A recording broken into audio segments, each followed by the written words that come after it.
lineups. Let's take a look at Todd Callis. Todd? Dwayne, thank you very much. It was interesting for Carlos Pena after the game earlier in this homestand to say there should be a sixth tool in baseball instinct, and he was referring to the Rays leadoff hitter Jason Bartlett, who made a phenomenal defensive play to help preserve a Jeff Neiman victory on this against the Orioles. Bases loaded, Neiman going right to home plate, knowing that the runners had to freeze on the line drive. And Bartlett, as you guys mentioned, has been doing the job as the leadoff hitter, getting on base, taking a lot of pitches early. Yesterday, executing that perfect bunt with first and third rather. As the Rays love to put that play on with guys that can run and guys that can handle the bat. And there you see what Bartlett's done as the leadoff hitter. 383 on base, 444 with 9 walks and 18 runs scored. Our Toyota Trend, JB, getting it done in the #1 slot in the lineup. Time now to go back upstairs to Dwayne and Kevin. All right, thank you very much, Todd. We'll take a look at the Texas starting lineup. They'll have Julio Bourbon leading off. He is the DH. Michael Young with a 9-game hitting streak hits second and third. The #3 hitter in left field is David Murphy. Marlon Byrd will play center field tonight. Hit cleanup, and Josh Hamilton slides over to right field. Ian Kinsler down in the lineup at second, hitting sixth. Hank BLALOCK, Taylor Teagarden, and Elvis Andrus 7, 8, and 9 for Ron Washington. Matt Garza on the mound for the Rays, coming off a start on the 16th of August against Toronto, where he went 5 innings, struck out 7, gave up a run and 8 hits. Overall, 24 starts, 7-8 record with a 3.73 earned run average. The league still having a tough time overall against him at 231. And especially the left-handers. Left-handed hitters only hitting 197 versus Matt Garza. Defense behind Matt Garza today in the outfield, Carl Crawford in left, DJ Upton in center, Gabe Gross in right field, Evan Longoria at third, Jason Bartlett at shortstop, Ben Zobrist at second, and Carlos Pena at first. Gino Navarro gets a start behind the plate, doing the game calling for Matt Garza. There's Joe Madden, his club now 11 over 500. The most the Rays have been over 500 this year, 12. They hope to match that coming out of this game tonight. There's Ron Washington. You know, Washington has done a very good job here with this Texas ball club. The Rangers last year were 79 and 83, and they're right in the middle of the wild card race this year. Yeah, 1 game under 500 in his Ranger career as manager. Well, he has Bourbon leading off as Matt Garza prepares to make his 25th start. 7 and 8 with that 373 earned run average. The earned run average at home has been 321. More than a run better than on the road. Bourbon has made quite a splash. He is 6 of 33. Breaking in with the Rangers, and the pitch is a strike. So he's hitting 485 right now as he leads off here tonight.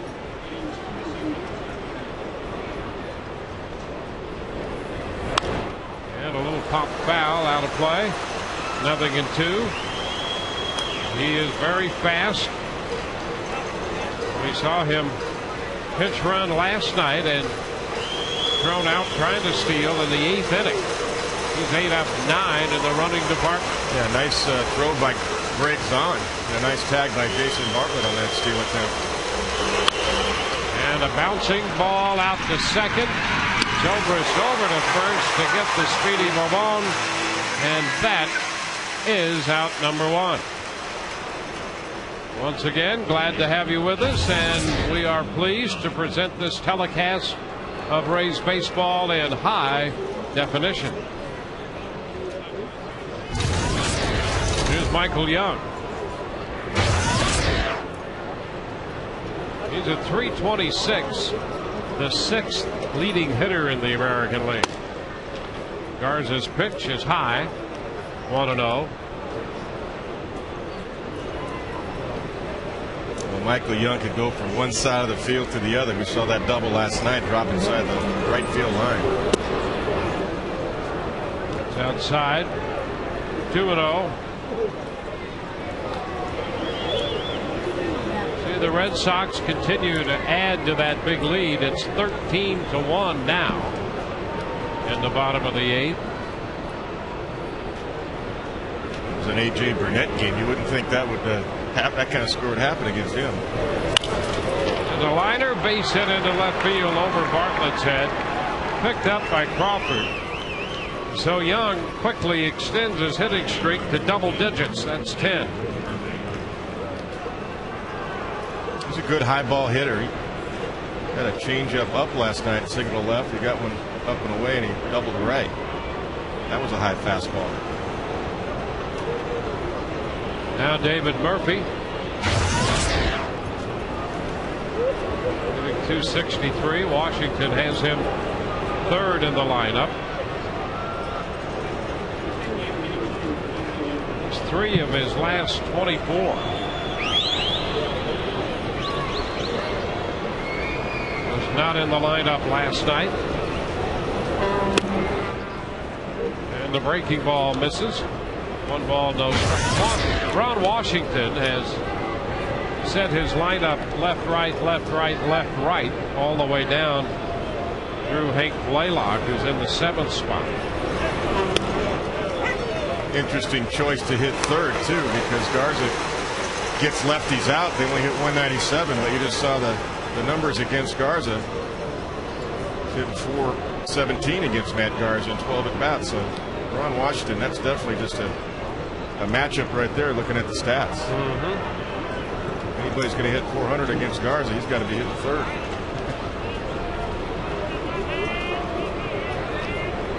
It's not a huge cross reference, so I like to see like 25 at bats, maybe 30 at bats before I get a real good read.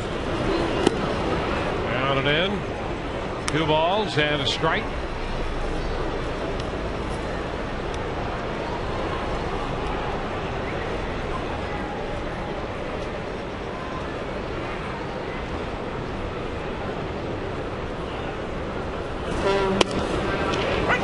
Strike at the knees, says Jerry Lane, and that's going to square the count at 2-2. Veteran umpire of more than 20 years in the major leagues, Jerry Lane. He's a good one.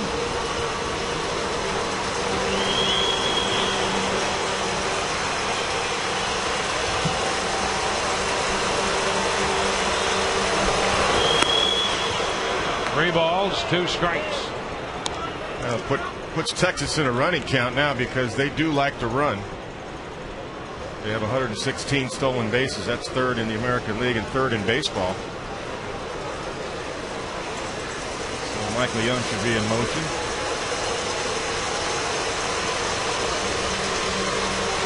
He goes. The pitch, a swing and a miss. Throw. Going to get him by plenty. He is out to retire the side. Michael Young cut down. He was on the move and thrown out on the strikeout of Murphy. We'll go to the bottom of the 1st. No score.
10 starts overall. Outstanding number, especially the earned run average. That's 2.64. He's a strike thrower. 2-to-1 strikeout to walk ratio. In the league, only hitting .219 against Tommy Hunter. Here's Jason Bartlett. And that pitch is a strike. The Rays saw Hunter for 5 1/3 back on the 3rd of July in Texas. 0-2, a foul ball. He gave up 1 run and 3 hits and departed. Yeah, he was very impressive that night. He's been impressive all season. In a short time in the big leagues this year. Bartlett, he went around, says Andy Fletcher on the appeal. On the curveball, he tried to check, but he's out on strikes. Take a look at the side. Yeah, he definitely went. Broke the wrist. The right call.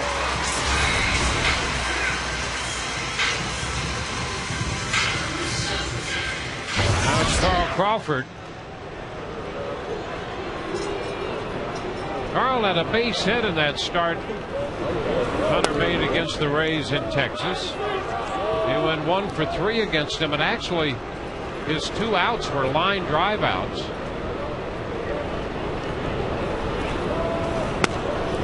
He takes the pitch high. 2-0. That fake bunt attempt right there brought Michael Young in, but he was already in. So I think Carl just wanted to take a pitch. Take a look at Tommy Hunter. And a strike. 2-0 pitch that had a little late movement there, a little cut action.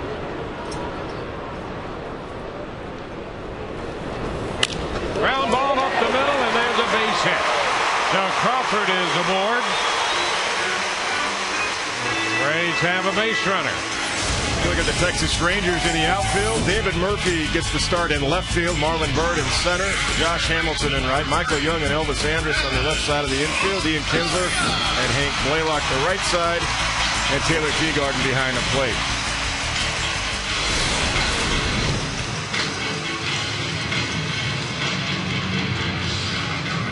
Well, now it's Evan Longoria. Runner at first with 1 out.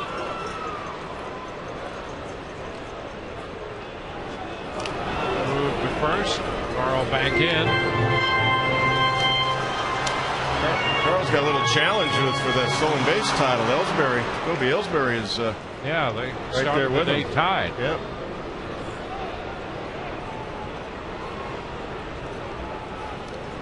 Another move to first. So Hunter very much aware of Crawford over there with his 54 stolen bases.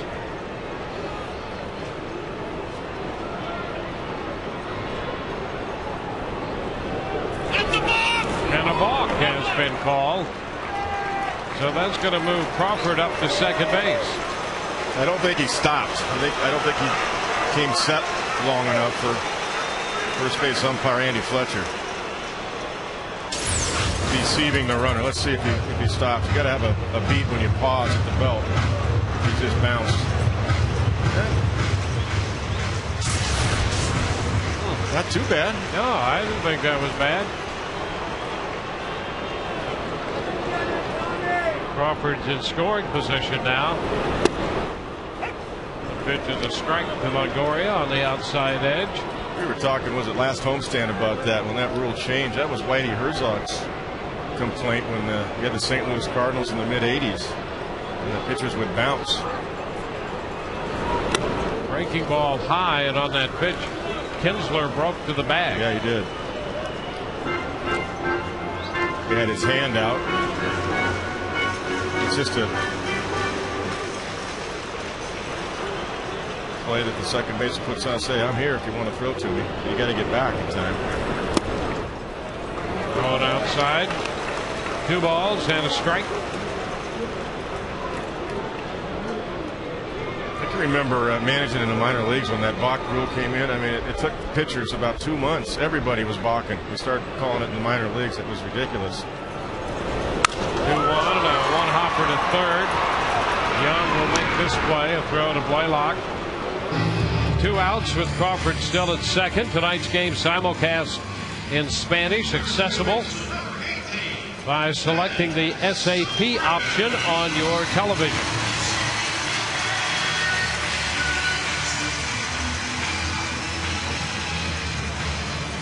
Here's Ben Zobrist. Average over 290 at 292. And his 22nd home run of the year last night.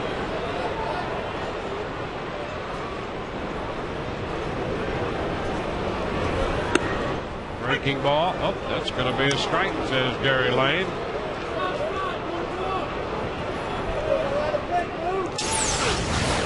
High part of the zone with the curveball. Outside corner. Looked like it went around the plate, and that's the vantage point. Fastball down. 1-1. Zobrist teed off on a breaking ball in the 5th inning of last night's game. With Longoria aboard, that made it a 4-0 game. Pena followed on the very next pitch with a home run. And that's a strike. Another breaking pitch. Yeah, that was a better around one. the knees. Yeah, that was better.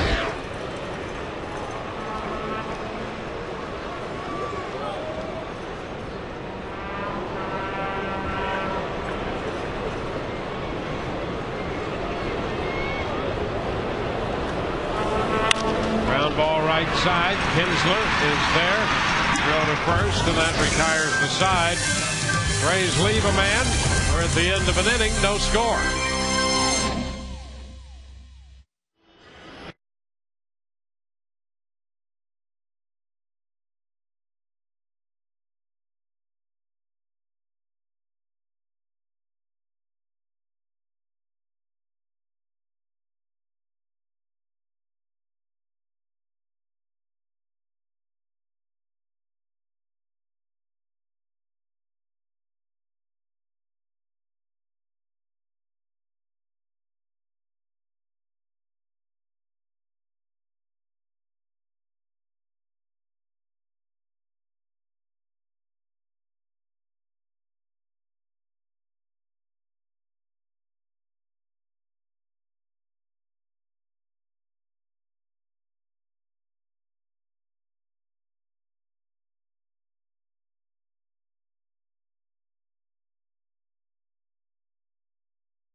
Mound for the Rays, and tonight in our Geico quote, Garza talks about how he can set the tone early for his team.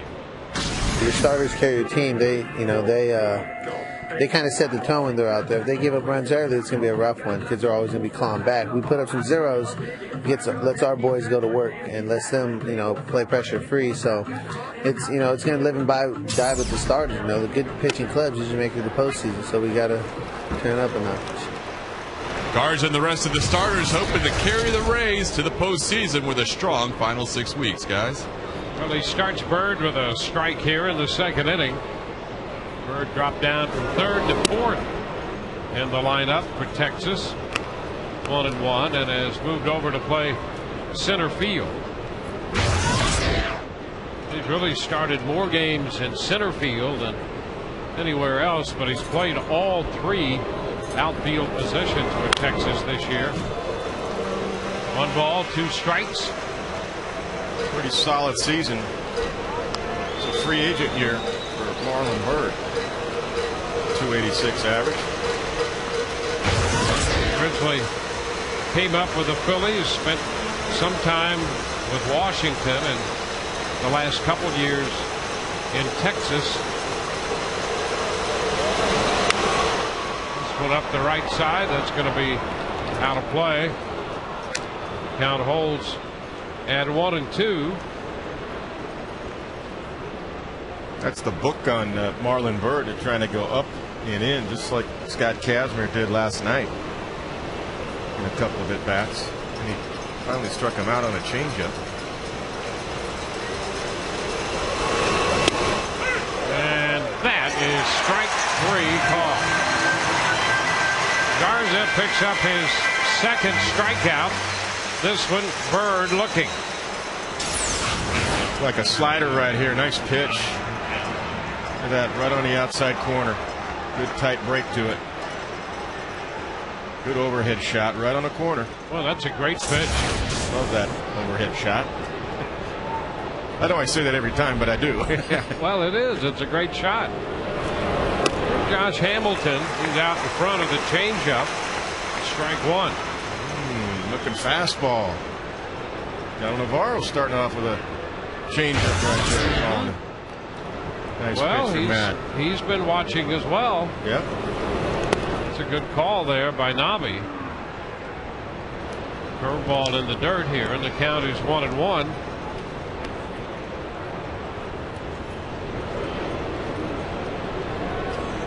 I think that's the other good thing about having Zahn. I mean, it's a 38-year-old veteran catcher, and you know, you learn by watching, and I'm sure talking too. It's a foul ball out of play.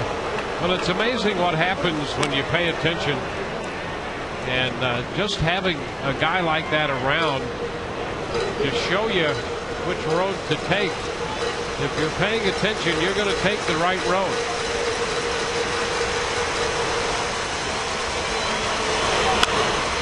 That's a base hit out of the reach of Zobrist. And so Hamilton has a base hit. Second hit off Garza. Well, it's over. The Red Sox continued to score runs and knock off the Yankees 14-1. How about that? 9 of those runs off A.J. Burnett. Zawa pitched well. 6 innings. I watched some of that game earlier. Good stuff. Ian Kinsler. So that's a final, 14-1, Boston over New York.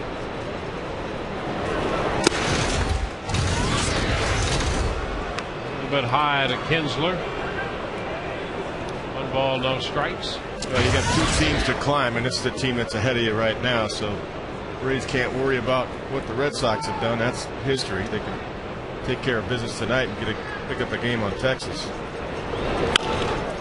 It's foul down the left side, out of play. Skipping into the stands. And it's a 1-1 count. Hamilton goes back to first. So the Red Sox claimed Billy Wagner. Yeah, off waivers. Off the waivers, pretty yeah. interesting. From the Mets. Billy threw 1 inning the other day, came back from Tommy John surgery, struck out 2 guys in the 1 inning. Broken bat, 1 hopper to third, Longoria to Zobrist. Zobrist to Pena for the 5-4-3 double play. That will end this top half of the second.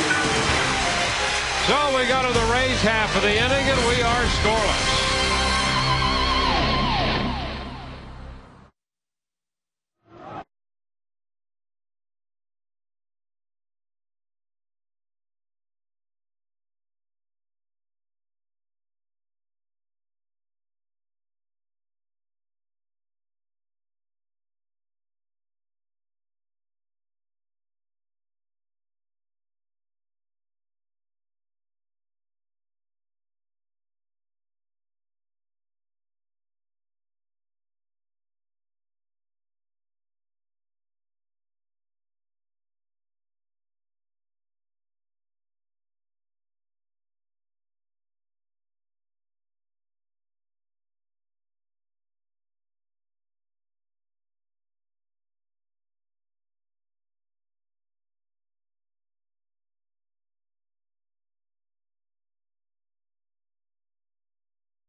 What do you know? Brought to you by Radio Shack. On this day in 1989, Nolan Ryan chalked up strikeout number 5,000, punching out Hall of Famer Ricky Henderson. And I'm sure on that day, Ricky said, "Nolan, you are the greatest." And he is. Look at that. 7 no-hitters, 5,714 career strikeouts. Those 2 categories, most of all time. Carlos Pena fouls one back. That's a strike.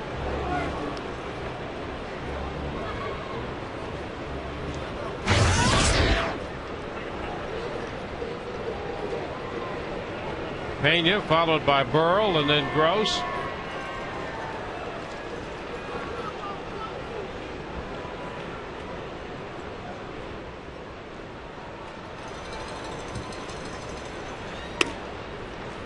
Takes it away. Carlos leading the league with 32 home runs, and he's 10th in runs batted in.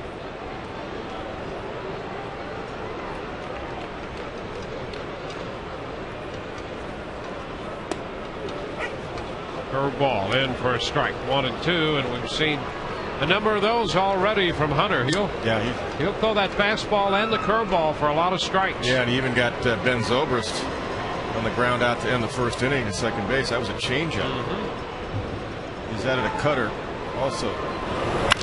Oh, a shot high and deep and gone. Pena turns that one around and gives the Rays an early lead. That's number 33 for Carlos.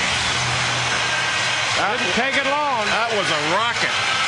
Got out of here in about 2 seconds.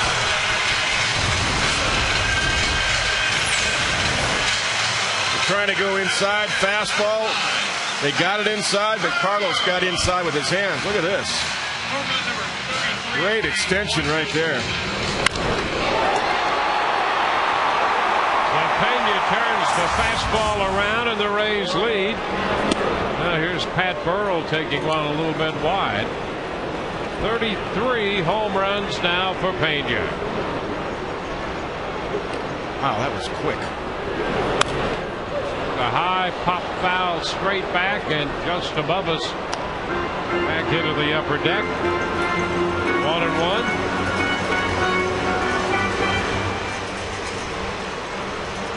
Well, Pena hit one last night. He has one already tonight. Cut and a miss by Burrell on a curveball. Johnny Hunter's only given up 5 home runs in 61 1/3 innings coming in to tonight's game. That was his 6th. This one is fouled out of play. Another curveball had him out in front.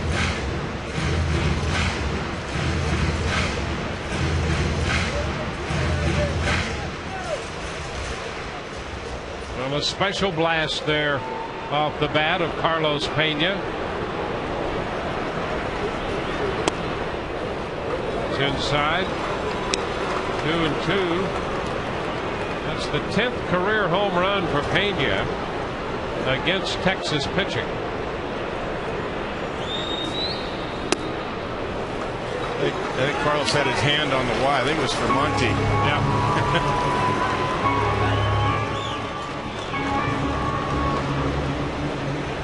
3-2. And ball 4. Hunter gives up the walk. We're going to say Todd has to be on a mission now to find out who Monty is. Yep.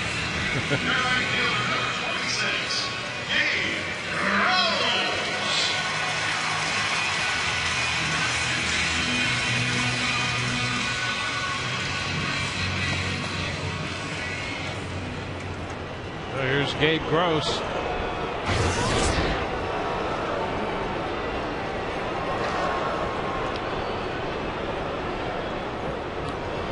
Gabe getting the start in right field against the right-hander, and he fouls it back. That's a strike.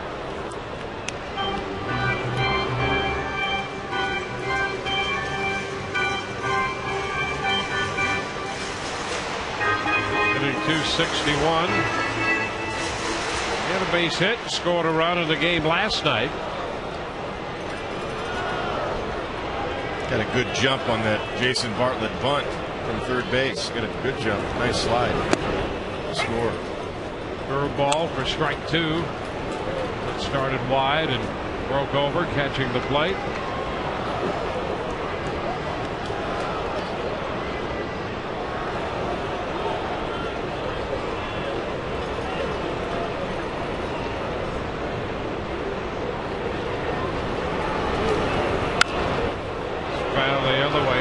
Given up a home run in his last start against Minnesota.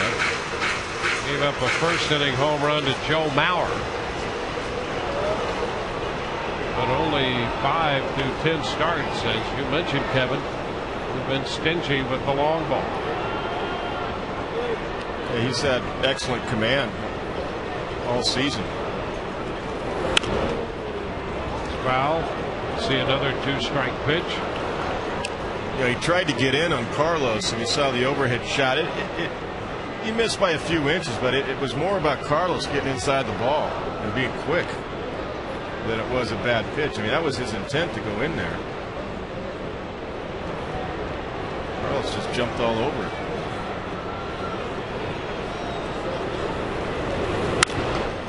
Fly ball down the left side.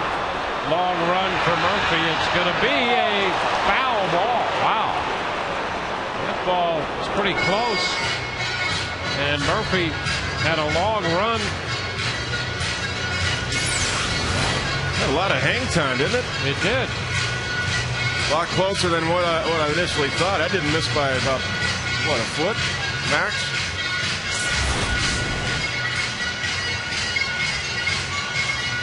Murphy's pretty deep and straight away in left field. But I'm with you. That ball was in the air a long time. Yeah. It being that close to fair, I'm surprised he didn't catch it.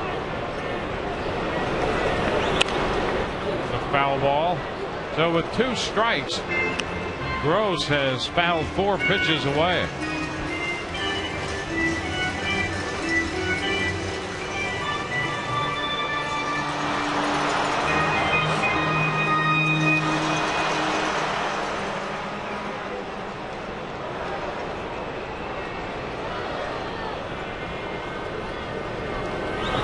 Upstairs, 1 and 2. Well, the Rays forcing Hunter here in the last couple of at-bats to throw some pitches. Burrell went to 3-2. He walked. Gross, after fouling off those 4 2-strike pitches, now squares the count at 2-2.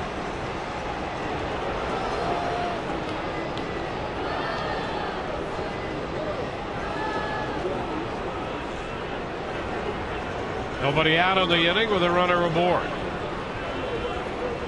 2-2. Gross shoots it toward the left. That's going to hang up, and Murphy will catch this one.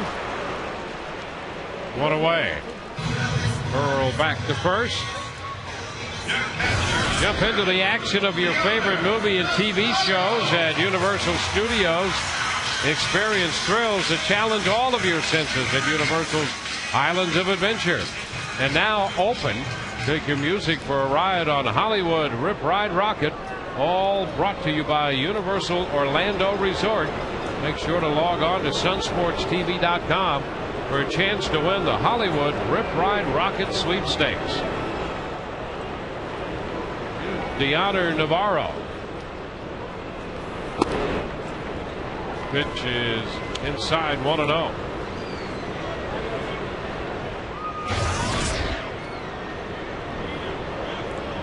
Deoner hitting .221 with 7 home runs, 3 of those from the left side. Hits it on the ground, right side. Kinsler to Andrew Swan, and over to first for the double play. 4-6-3 on a far-ranging double play. Rays get a run on the homer by Carlos Pena. 2-2, 1-0 Rays.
The third home run of the year, and the Rays lead.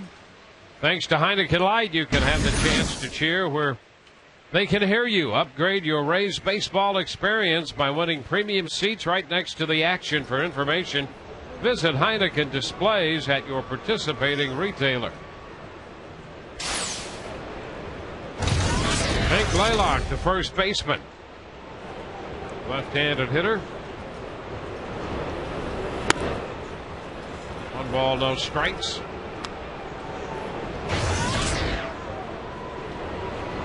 TEAGARDEN next, and then the shortstop Andrus.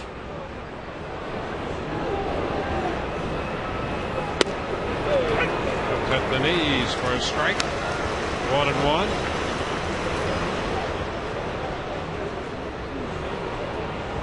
Cards has given up a couple hits, but has faced just the minimum 6 through 2. Caught stealing and a double play ball, taking care of the base runners in the first and second innings respectively.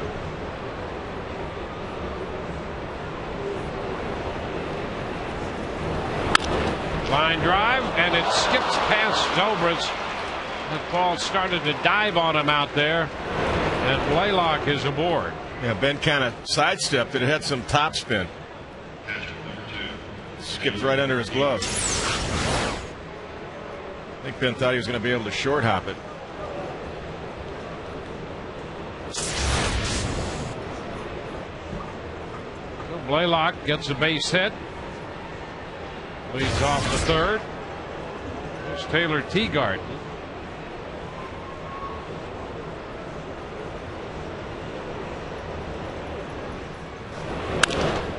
Shoots it to center field. That's going to be over the head of Upton and to the wall. Hitting third is BLALOCK. They're going to wave him around. There will be no throw. Holding at second is TEAGARDEN with a double, and that ties the game. He jumped on a first pitch fastball. Yeah, and we saw last night, I was just going to mention with J.P. Howell, knowing that he's a first ball fastball hitter, he threw all changeups and curveballs to him to strike him out. These young hitters, he hit a fastball last night for a bomb, a home run. The dead center field. This ball, when he hits it, it takes off. This guy's got good power. No chance for B.J. Upton. So TEAGARDEN with his 8th double drives in the tying run. He's now at second in scoring position. Elvis Andrus, the shortstop, shows bunt, takes it away on a pitch up and in. 1 ball, no strikes. You know, when you're hitting 199 coming in, that tells you he's not hitting the breaking stuff. And you don't even have to see a guy to. So why is he hitting 199? Because he can't hit a breaking ball right now.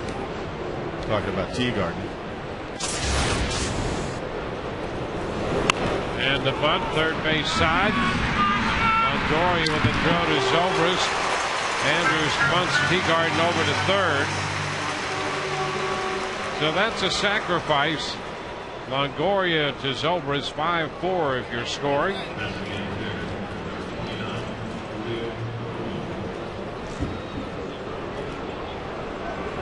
TEAGARDEN at third, 1 away, and now the top of the order, Julio BURRELL.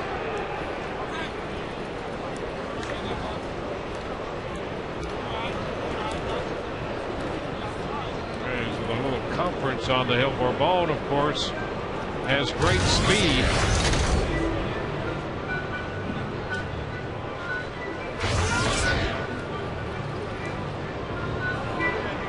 He's done nothing but get on base since he was summoned from Oklahoma.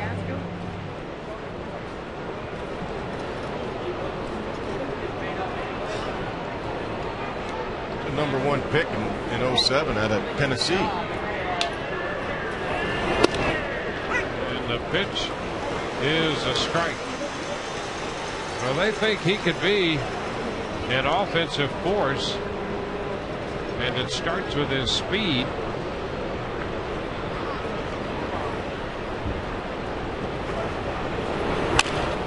Ground ball second, infield drawn in, and TEAGARDEN has to stay at third. BURRELL is out. Zobrist to Pena, so they get the ground ball. Yeah, with one out, Joe Madden elected to play the infield in because he felt that Matt Garza, even if Barbone had gotten a base hit, could pitch out of it, has the stuff to pitch out of it and minimize a big inning. So he saved the run right there.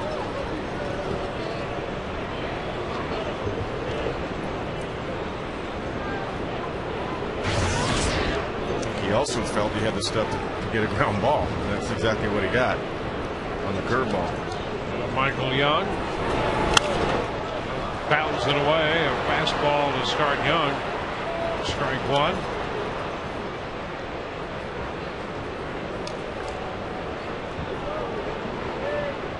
He likes that high ball, doesn't he? He'll jump on that. Yes, he does. That was up and out of the zone, but Michael likes that pitch.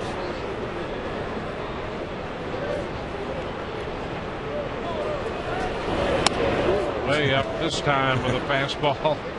A little too high. 1-1.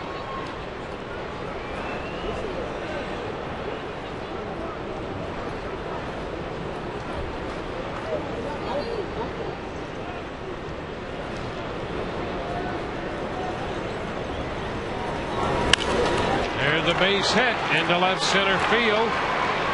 It's going to go all the way to the wall. Texas takes a 2-1 lead, and Young just keeps on running and goes to third. Young hustled his way to a 3-base hit. That's his 60th run batted in. And a slider that time. Split the gap in left center field. This is a high fastball. Just, I said he likes the high ball, and there's another one up. Not a good pitch for him. You're right. You got to pitch him down. He likes the ball up. That's belt high, and they were trying to go up and in. I don't agree with the sequence there. He's shown in these 2 games, and of course in his whole career, if you follow Michael Young, he can hit the high ball. He likes that ball there. The breaking ball into Murphy for a strike.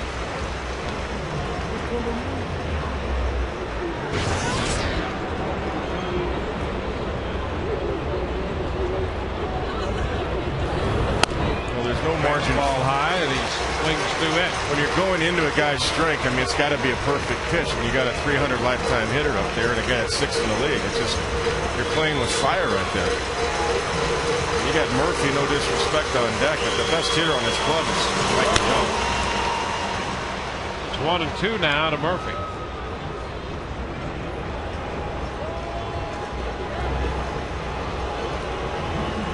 Garza with trip to the rosin bag there.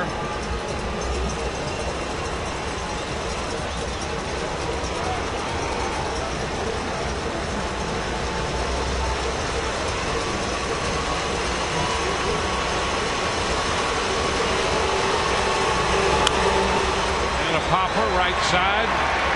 Zobrist waits for it, makes the catch. That retires the side, but 2-run score for Texas. They lead 2-1.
things off for the Rays. We're joined by Eric Bailey, United Way board member. And Eric, let's talk a little bit about the Rays partnership with United Way and all the great things United Way can do for this community. Todd, the Rays have been incredible this year. The kickoff campaign 2 days ago here was amazing. We brought in over 60,000 books for elementary school kids, and it's about the children, it's about the families, and it's about the people in our community that we want to help. Over 800 people were here for that sort of Palooza book drive. Now, what is it right now with the economy where you see newly needy and what United Way can do to help them? Todd, you know, this economic environment we're in has been a tremendous challenge for a lot of families. A lot of people laid off, a lot of children. You know, it's amazing to think that people in our community, in our backyard, either don't have food on the table this weekend or don't have safe shelter. And the United Way is driven, our mission is to bring help and support to those families in need. And right now, people are in need now more than ever. And people can also volunteer, and we urge people to go to the website, UnitedWayTampaBay.org. Yes, people can give of their money and volunteer with their time. Both of those are things that we need right now. All right, we appreciate the time, Eric. Thank you very much. Thanks, Todd. It's great to be here. The United Way and the Tampa Bay Rays guys have had a partnership for the last few years, and they do so many great things within the community. Over 2,000 people are here from the United Way, including this suite up here. So we thank the United Way for everything they do. Dwayne, back to you. All right, Todd, thank you for that report. Heightened awareness, always important in those areas. Base hit by B.J. Upton. A line drive into left, and so the Rays try to start their way back after Texas put 2 up in the top of the inning to take a 2-1 lead. Now here's Jason Bartlett. I think Tommy Hunter did BJ a favor because he threw 2 good sliders on the outside corner for strikes, and then he tried to trick him with a slow curveball. Upton with a lead. And Bartlett takes the pitch down. 1-0.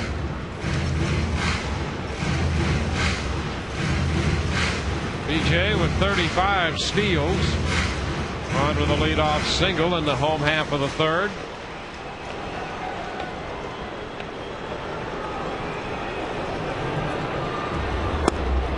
Bartlett takes this one for a strike.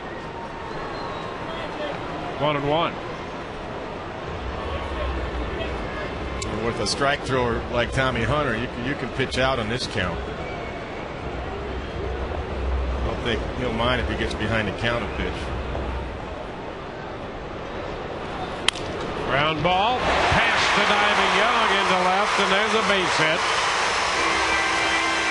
Upton stops at second, and Bartlett has a single. Yeah, the threat of Jason Bartlett showing bunt brought Michael Young even with the bag. If he's back, that's a double play ball, but even with the bag, it gets right by him. Take a look, see where Michael is when the ball goes by him. He's even with the bag. He's up on the grass. The threat of the bunt will do. So the first 2 men are on. Carl Crawford, who singled up the middle his first time, and who, as we mentioned at the time, had some good at-bats against Hunter over in Texas back in July. Takes the first pitch breaking ball for a strike call.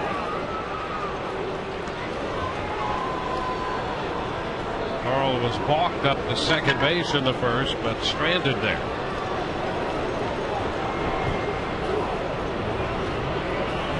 And there's a shot hit high and deep back into right center field. Bird on the run, though, and makes the catch at the track. Tag at second by Upton. He'll go to third and stop there. And boy, did Crawford give that one a ride. Boy, he did. I thought that was out of the ballpark, if not up against the wall. He smoked that ball.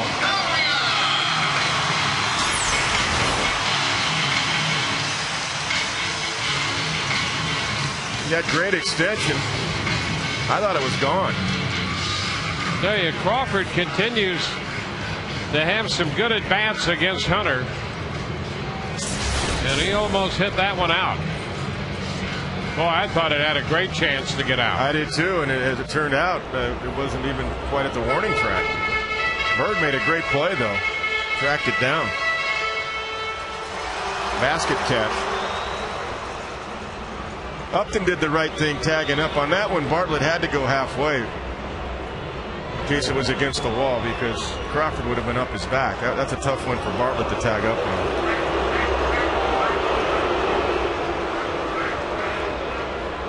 Here's Longoria. Evan out, third to first, his first time.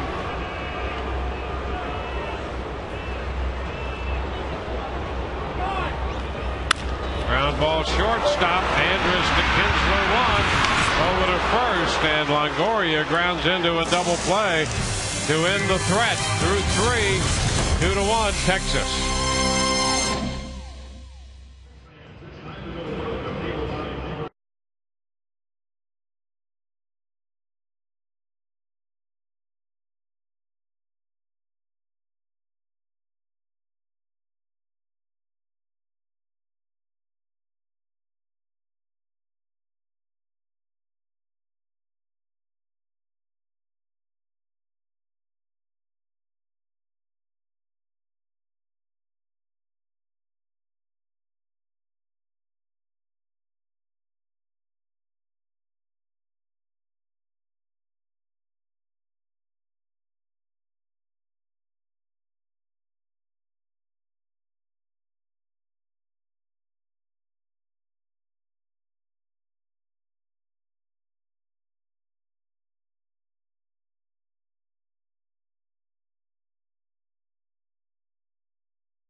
Ball on Fox Sports Florida, brought to you by Aflac. We've got you under our wing. And by Gulf Coast Honda. Visit GulfCoastHondaDealers.com to find great deals on fuel-efficient Honda. Welcome back to Tropicana Field. On to the fourth we go. Marlon Byrd leads off and swings through the first pitch. A fastball, strike one. Byrd, Hamilton, and Kinsler due up in the fourth for the Texas Rangers.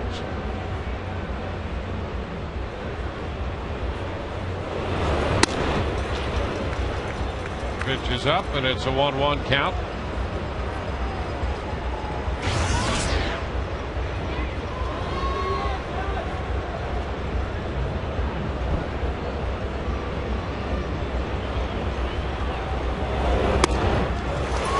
That one by him. 1-2. He got ahead 1-2 in the second inning. Garza facing Byrd and threw a great slider to get him looking. Yeah, Bird's been pitched probably the toughest of any Ranger this series so far. A high popper up the right side. That's going to be foul. Down to play. Scott Kazner made some great pitches on him yesterday in. And he got him on a changeup. Struck him out. You know, that's why I'm surprised, because he'll use that slider to a right-handed hitter. Frankly, I thought that's what he was trying to do to Young when he threw him that fastball. No, he was trying to go up. And wasn't even in. He was just trying to go up. But that's okay. And that's been a good pitch for him. That's his pitch, yeah. That's inside. It's 2-2. Now Bird's a different story because his hands are low. That's where you try to go on him. You try to go up and in on him to tie him up. See where his hands are? Right out in front of the, right up front there. Real compact. That's in. A fastball, and the count is full. His hands right out in front of his chest, so you try to pound him so he can't get extended.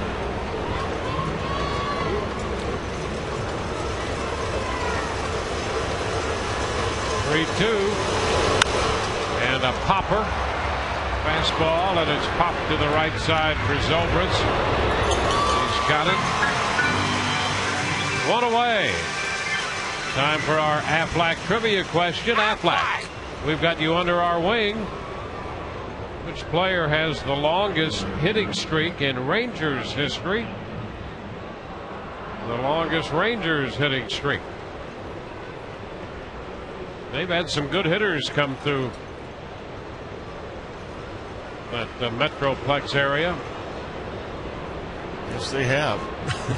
Always been a strong offensive organization. Here's Josh Hamilton lifting a fly ball. Center field, and Upton's there making the catch. Two gone.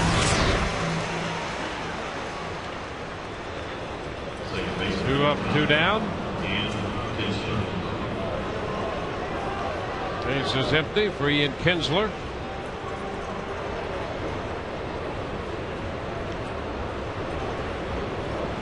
Kinsler broke his bat. Grounded into a 5-4-3 double play in the second.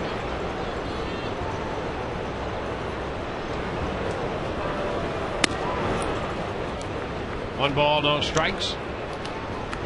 Rays 5-2 on this 9-game homestand. Play the Rangers tomorrow and then head to Toronto. Foul back, 1-1. How about this? They're going to face Roy Halladay again on Monday. It's like every other week, isn't it? Yeah, I mean, what's up with that? It's because Walker didn't see the Blue Jays for what, the first couple of months? That's right.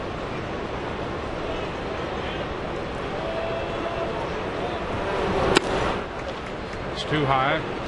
2-1 the count to Kinsler.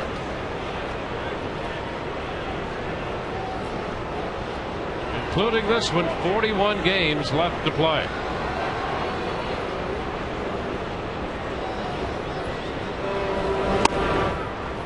Now it's 3-1 to the Texas second baseman. Boy, that'll be how many times, Dwayne, for the Rangers facing Halladay? 5? 4? 5? Yeah, no, I think it's the going to be Rays. 5. 5 times. I mean, that's enough. That's 3-2 now.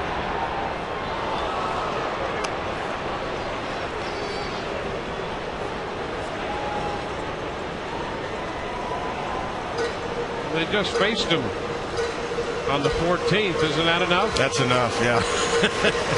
Absolutely. He couldn't have pitched against the Angels, huh? Really?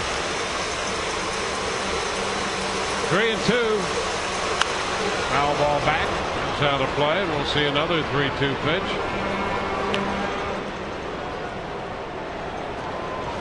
Jeff Neiman, he's going to open that series in Toronto. So it'll be Neiman and Halladay Monday night in Toronto. Maybe Rookie of the Year right there in the American League. Got 11 wins. He's 11-5. And Kinsler, did he go? Yes, he did. Andy Fletcher down at first as he held up, or he went around. He tried to hold up. So that retires the side. Middle of the fourth, 2-1 Texas.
Our Aflac trivia question. Which player has the longest hitting streak in Texas Rangers history? How about that guy right there, Gabe Kapler? I would have never guessed and didn't guess that. Nope. You know, you're thinking Palmeiro and guys like that. I was thinking even Michael Young. Yep. You know, Gabe, under Rudy Jaramillo, the hitting coach for the Rangers, that year, I remember that year, he had the leg kick. Rudy taught him that leg kick. And that's when he went on that big hitting streak. Timing mechanism. Want to know the count to Zobrist. Takes a strike. Hunter throws a lot of strikes.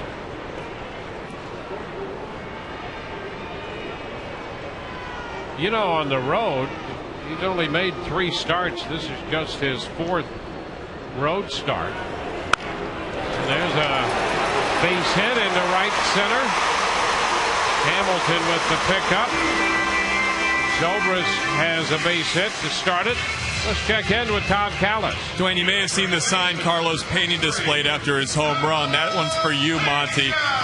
He was honoring the life of his former teammate at Northeastern, Greg Montalbano, who was in the Hall of Fame at Northeastern, inducted in 2005. He pitched with the Red Sox organization for a few years, including 2001 when he was their minor league pitcher of the year. He passed away at the very young age of 31 yesterday after a long battle with cancer. So that was Carlos saying tip of the cap to his buddy Greg Montalbano. Back to you guys. Okay, thank you. Well, that's not surprising for Carlos. Pitch is a strike.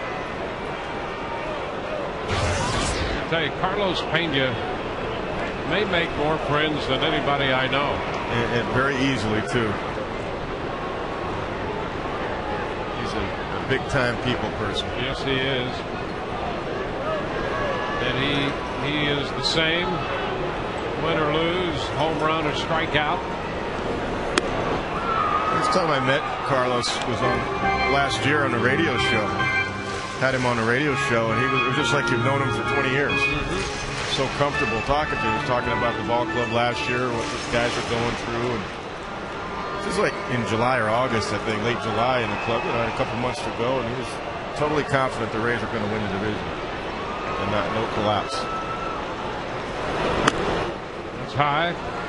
2 balls and a strike. Well, you know, the clubhouse is really the acid test for almost any topic and any quality one may or may not have in a personality. It's found out almost immediately. That's right. They know if a guy is genuine or not. His teammates believe he is genuine because he is. Count is 2-2 now. And your teammates know. They just know in a clubhouse.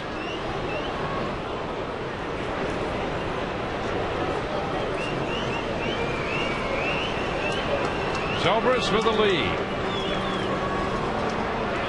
Pena gets time from the plate umpire Jerry Lane. Might see a changeup right here, 2-2. I think Carlos is halfway expecting that on the last pitch.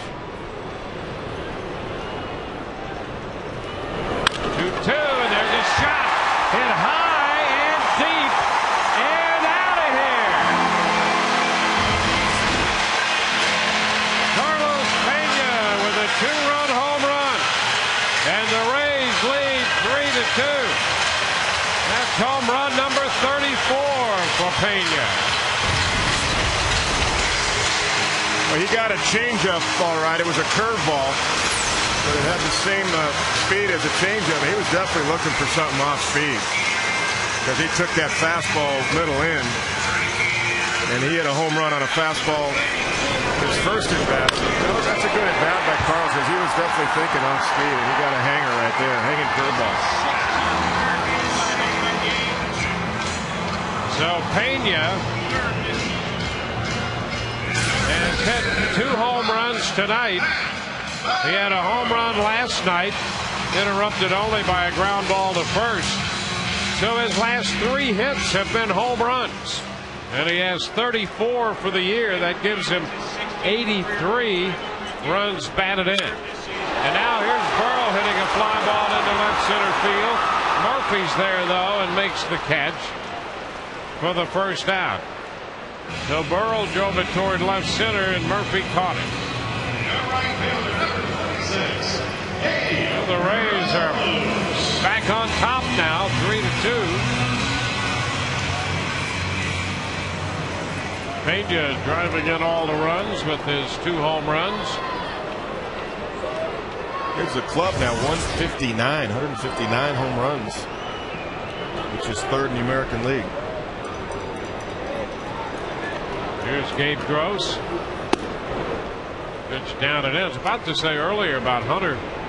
This is his 4th start on the road. Coming in, he was 2-0 in 3 starts on the road, with the opposition hitting only 183 and an earned run average of 0.87 on the road.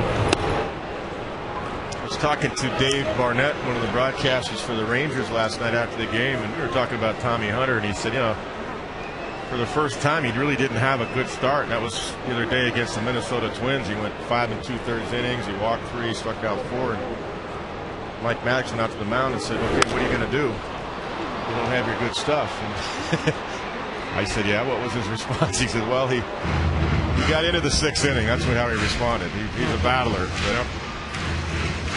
There you go. That's 2. Pretty awesome right there, Carlos. Great story.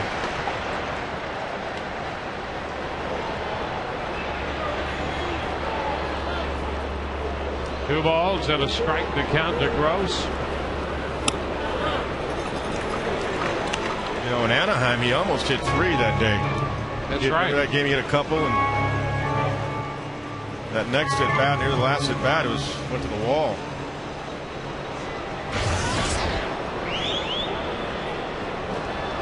'63 multi-homer games. Ground ball, knocked down off the mid of BLALOCK, and the throw to the pitcher covering is in time. Gross thought he beat the play. The ball deflected to Kinsler, and Hunter got over there to take the throw. Gross thought he was safe.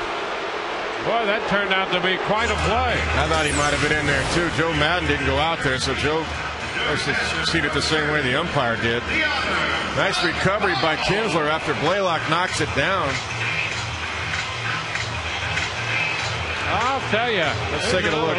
Left foot of Gross. He's safe. Yep, he's safe. Left foot was there before Hunter made the catch. Yeah, Gross was safe. Yeah, I thought he was. Beyonder Navarro. The pitch is down. A ball, no strikes.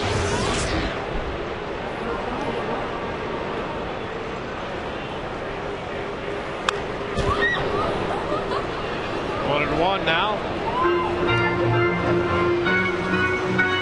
Rays with a 2 spot here in the 4th on the home run by Pena. See, the Rays have hit 33 home runs in August. Their big home run month was June when they hit 41. That's a club record. The other way, foul. It's 1 and 2. That curveball's kind of a floater today. He had a better one last time we saw Tommy Hunter. Hunter did a nice job slapping that one foul. He waited on it pretty well.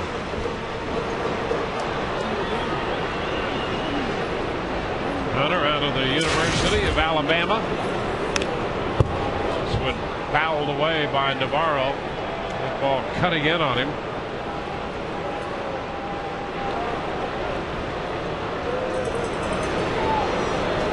Hunter's out of the 2007 draft.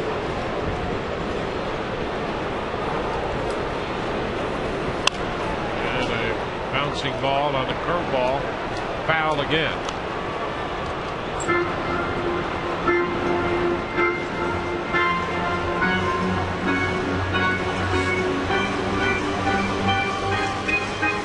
Rays win winners last night over Texas 5-3, defeating the Rangers for the first time this year. They're 1-3 against them.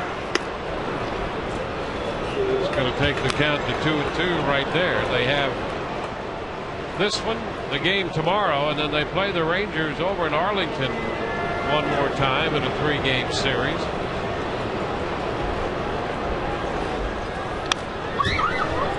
So when you look at the schedule, as the Rays compete here for a wild card spot, you really couldn't ask for a better situation because they really do control their own fate. Yeah, that's true. We have 6 left with Boston. After this one, 4 left with Texas. Another foul ball, and that's all you can really ask for. So if you win it, you win it. If you don't, you don't. But you've had the opportunities. Yeah, even if you're 3 games out with 3 to play, you'd rather be playing the team ahead of you than looking at the scoreboard and see what they're doing. That's after the big Boston win at home over New York today, 14-1. Now he extends the at bat. 9 pitches so far in this at bat.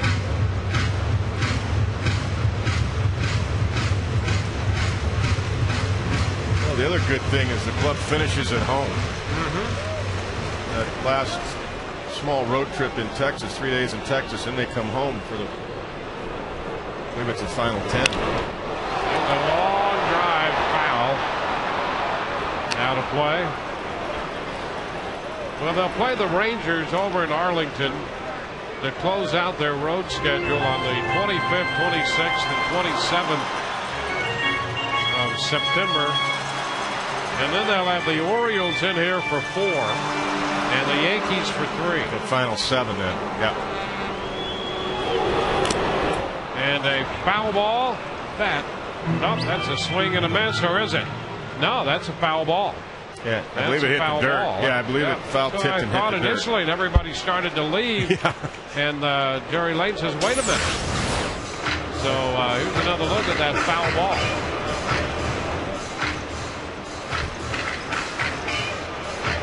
So the at bat will continue. Yeah, he must have ticked it, and then it definitely hit the dirt. Whether he actually fouled it or not, that's tough to tell. And this one up the left side, that's going to be fair. It skips past Murphy. Navarro at second. He'll make the turn and put on the brakes there. Navarro made an aggressive turn around second. Ever since he's been wearing Aki's pants, he's got new life on the bases. Here's our Checkers double of the game. Yeah, look at this pitch. That's just up and away, and a nice short swing. Shoots it in the left field. Murphy has it skip by him. It's just like Aki right there running. It's got to be the pants. Got to stay with that look. Yeah, I'm telling you. Bat better. Well, he had that steal the other day we talked about. You know, he said there's some hits in Aki's pants, and apparently a steal, and there he goes. The pitch is down, and he is out at third base. Well, a little too aggressive there. He's caught stealing. That retires the side, but Carlos gives the Rays the lead 3-2.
in the second when Carlos Pena hit the 1-2 fastball out.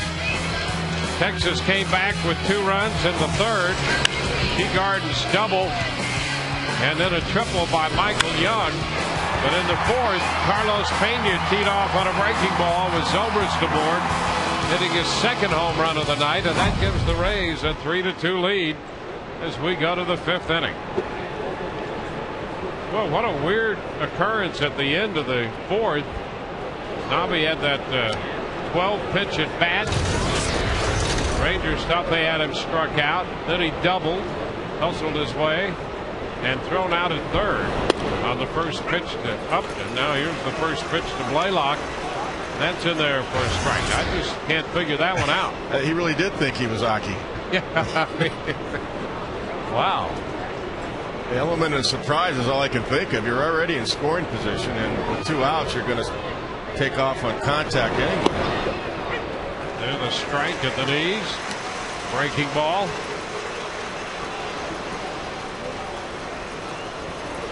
0-2. By the way, we're going to have a chance to chat with Jim Hickey, the Rays pitching coach, in the bottom of the inning. There's a high pop foul. Navarro back near the screen, and he cannot hold it. That ball came down. He had it in the mitt, and it popped out. So BLALOCK will get another chance. Looks like Nobby had it tracked pretty well. Flips the mask away. Yeah, he had it right in the glove. Up against the screen right there. And he actually did the right thing. He turned the glove over like a basket catch. Because up against the screen right there, he wouldn't have been able to make the play overhead. Slow. Or the netting, I guess I should say. 1 ball, 2 strikes.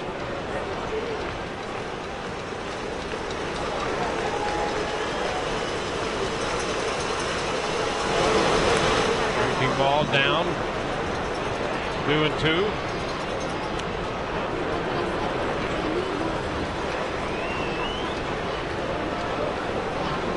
Burns has given up the 2 runs on 5 hits. Both runs and 3 of the hits came in the third.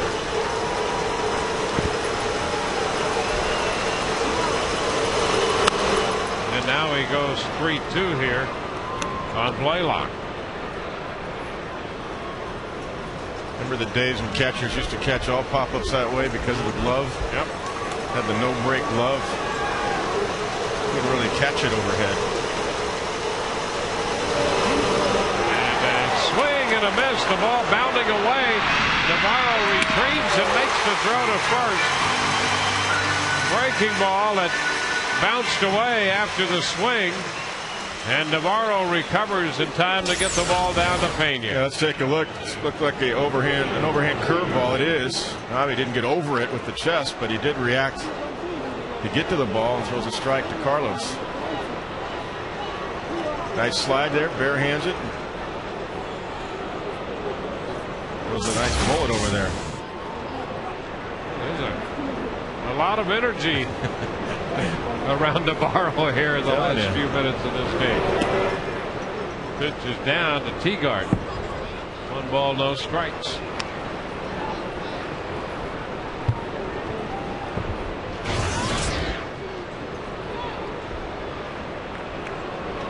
TEAGARDEN doubled in the run in the third. Makes a cut, fouls this one back. 1-1. Yeah, he's shown in a couple of games here good power to center field. That home run he launched to dead center last night. Swing and a miss. You know, he had never faced J.P. Howell, but he caught him in college.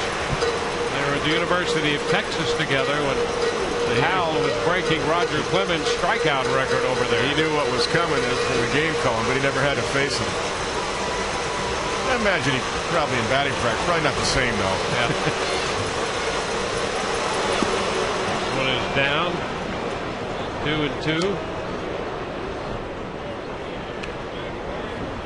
Well, and Howell did so much of his damage in college with that good breaking ball. He's incorporated that, the change, locating the fastball, and a fastball that starts in and comes back to a right-handed hitter. 2-2 now. And Teagarden is out on strikes this time. Strikeout number 5 for Garza. 2 up, 2 down in the 5th. Well, a better pitch sequence this time. Wasn't going to get a fastball to hit this time. Good breaking ball right there. Totally fooled him. So the base is empty and 2 outs. Elvis Andrus.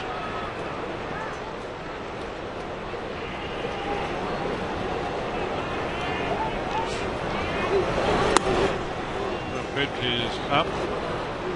1 ball, no strikes.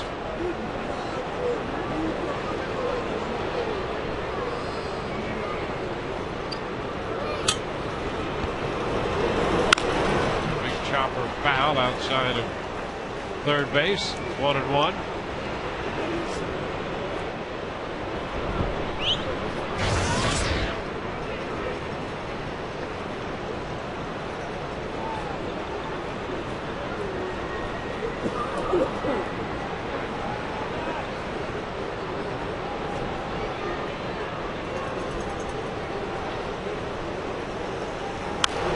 Pitch is fouled out of play.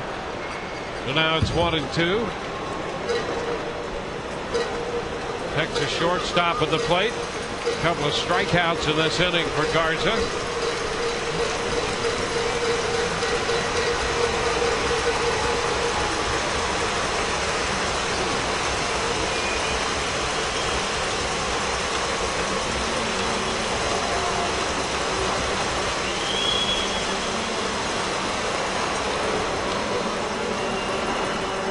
Go through the sequence again. Navarro called everything that Garza throws. And a pop-up right side foul. Pena's after this one with plenty of room. He's got it to retire the side. 1-2-3 go the Texas Rangers. We'll be chatting with the Rays pitching coach Jim Hickey when we go to the bottom of the 5th.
Jim Hickey with us in the middle of the action. And Jim, we appreciate the time here. So far, so good, with maybe a bump in the road in the 2nd. So far, so good. I think he's done a pretty good job overall. Teagarden's been swinging the bat very well against us. He tried to go in a little bit on him, and the ball caught a little bit too much plate, and he was able to hit it over BJ's head in center field. It's unfortunate that the next run scored with the 2 outs, but he did a nice job as far as just minimalizing the damage here and throwing a couple zeros up around it. Jim, you were mentioning in the break about the pitch to Michael Young. Take us through that a little bit. I didn't realize it was a changeup. Well, I wasn't sure it was a changeup either. I thought it was a slider that maybe just hung a little bit. But talking to Navarro and going back and looking at the video in between innings, it was certainly a changeup. And that's probably not a big part of our game plan versus Michael Young. But sometimes you do things a little bit unorthodox and it works out. He gets the ball down a little bit and he hits a ground ball, and we all think it's a great pitch. So it's easy to sit here and to say what coulda, woulda, shoulda happened and all that, but the two guys that are out there, with the game in their hands, you got to trust them, and they've done a pretty good job overall. Yeah, even in those situations at the end of the day, and we were trying to figure out, I thought it was a slider. Yeah, you did. I thought it was a fastball. And he thought it was a fastball, and we're talking changeup here.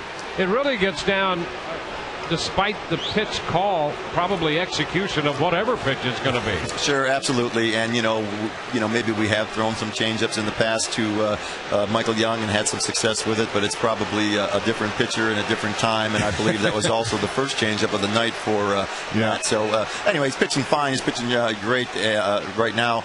I believe he's at 70 pitches, so hopefully he can give us another 2 or 3 good innings, and we'll have a chance to take a series lead here. All right, Jim, we'll let you go. Thank you so much for your time right here in the middle of the game. All righty. Thank you. Jim Hickey, the Rays pitching coach. That's funny because you did think in the break it was a slider, and I thought it was an odd fastball because Navarro wasn't setting in, and you wouldn't set up in a changeup. So now we know the real story. Yeah, how about that? Hey, and we got a base runner here, B.J. Upton. Beat out that ground ball to the shortstop, and Andy Fletcher called him safe. Ron Washington out to argue the call, and so Upton is aboard. Actually, I think they're gonna rule out an error as Fletcher. I think his call, while we were talking with Jim Hickey, I think he said the throw pulled BLALOCK off the bag, in which case Elvis Andrus is going to get an error. Yeah, I think it did, because the ball would have beat him. He double pumped right there. Yep, and Hank had to come up off the bag. If it's a good throw, he does get BJ. And the pitch now to Bartlett is a strike, and the count is 1-1. Well, the Rays thought they lost a base runner on Gross in the 4th inning. They thought he was safe, and now the Rangers arguing that Upton was out. He's called safe, and there he goes. Breaking ball, and the throw to second is not in time. Stolen base. Upton in with his 36th stolen base of the year. Good jump by BJ, nice and fluid, going straight to the bag. Pretty good throw by TEAGARDEN. Right on the money. That's close down there too. Yeah. A nice release. The Rays 3 runs, 7 hits. They have Upton in scoring position. 2-1 pitch is fouled out of play. 2-2. Well, Bartlett, the man to have with a man in scoring position, he leads the major leagues with that average of .430 with men in scoring position. Part of that is he goes to right field when he gets the ball away really well. And he takes one off the plate away. Runs the count to 3-2. And TEAGARDEN set up inside. Tommy Hunter missed by a good 1.5 feet. The other thing about Jason, he's quick inside too. He can turn on it. That's why he's #1 in runners in scoring position. The whole field. 3-2, and a little looper into right, but it's going to carry to Hamilton. He makes the catch, and that'll be the first out of the inning. Well, that's going to get Carl Crawford up here, and we've talked about the advance he's had against Hunter over in Arlington, Texas, and here. He singled up the middle in the first and hit a ball deep to center in the third. When it left his bat, it appeared that it might go out, and Bird went back to the track to make the catch on it. I think with 1 out now, BJ will look to try to get the bag at third. but they're going to pinch him. Plus, it's an easier throw for Teagarden with a left-hand hitter up there. Pitch inside to Crawford. An opening fastball. 1 ball, no strikes.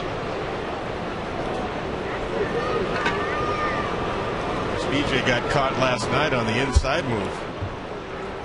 The pitcher lifts his lead leg and spins back towards second. Carl takes it low. He is up in the count, 2-0. Plus, you don't want to run yourself out of an inning with Carl up there and Evan Longoria on deck. With a man already in scoring position.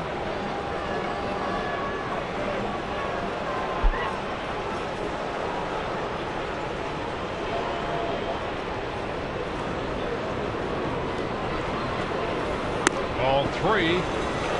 3-1, and you can tell Hunter is being careful with Crawford here with the way Crawford has swung the bat against him, and first base open. That's exactly right. And with Evan Longoria, as good a RBI man as Evan is, he's got a couple of ground balls today. And Carl draws the walk. So Crawford goes to first. Upton's at second. Great speed on the bases, and now Longoria, who grounded into a double play in the 3rd inning, started by the shortstop, also grounded out to third his first time. Mike Maddox on the bullpen phone. And they're going to start to get some action down the left field line as Longoria steps in here.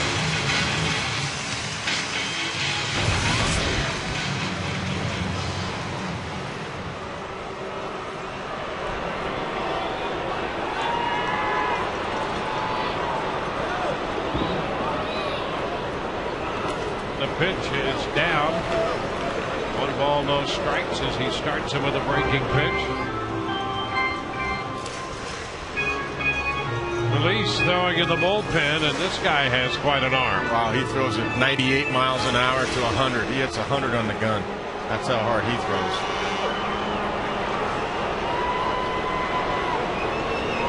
A 1-0 count to Evan. A strike. He takes it. 1-1.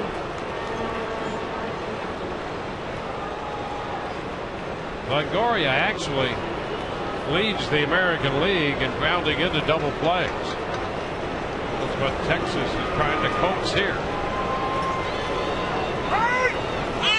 Time call, no pitch.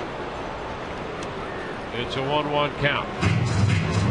With a right-handed hitter up here, and with the statement, Dwayne, you just made, BJ's getting a little bit more aggressive. You can kind of see him timing Tommy Hunter. He's trying to lull him to sleep a little bit, but he's looking for a spot here to run.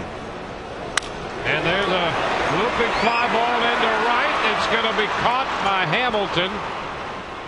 2 gone. Longoria trying to drop it in there in front of Hamilton. That ball stayed up just long enough for him to make the grab. 2 outs with men still at first and second. Zobrist will be the hitter. Maddox out of the dugout. The Texas pitching coach, Mike Maddox, takes a walk to the hill.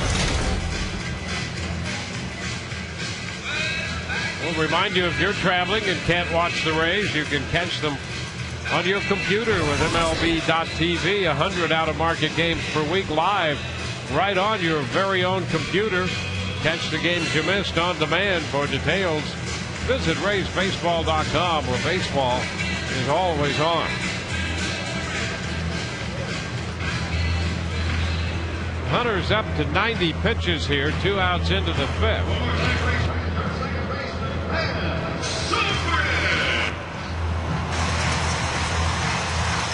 Zobrist, who was grounded out and singled. He scored a run in front of the Pena home run.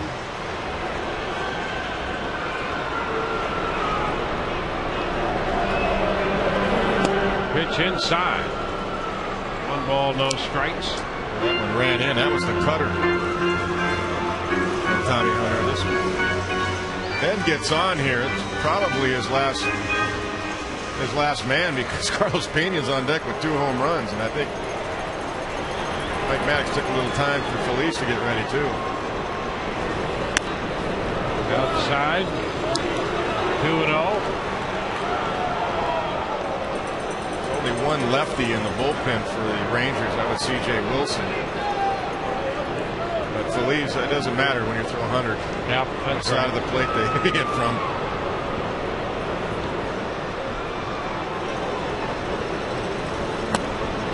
And ball 3 is low. The fastball down the. So it's 3-0. Wouldn't surprise me to see him drop a curveball here, 3-0. Ben will definitely be given the green light if he likes the fastball, if he gets one. 3-0 pitch. And it's a strike on the inside part of the plate. Yeah, he missed. He tried to go away. He missed in.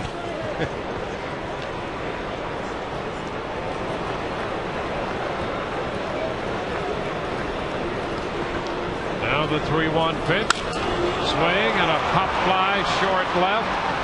Came back with a fastball and Murphy makes the catch. And the Rays lead 2. We're through 5. 3-2 Tampa Bay.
A pleasure. And by your Select 7 Buick Pontiac GMC dealers.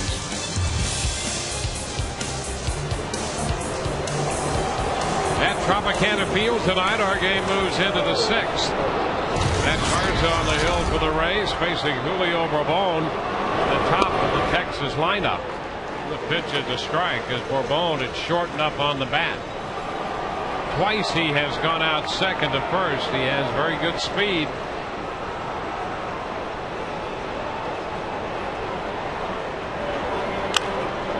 Pops it up, foul ball. That's going to carry out of play. 2 strikes.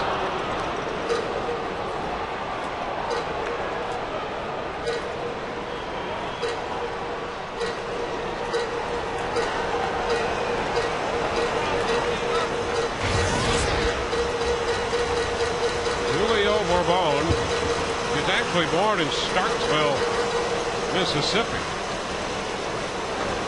Dad was going to school at Mississippi State.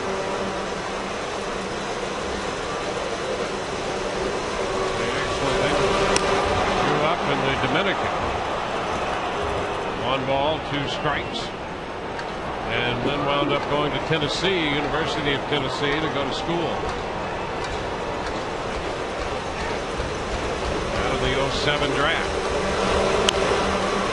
Tap foul. Still a 1-2 count. clock to running the 60-yard dash at 6.29 seconds. That's flying.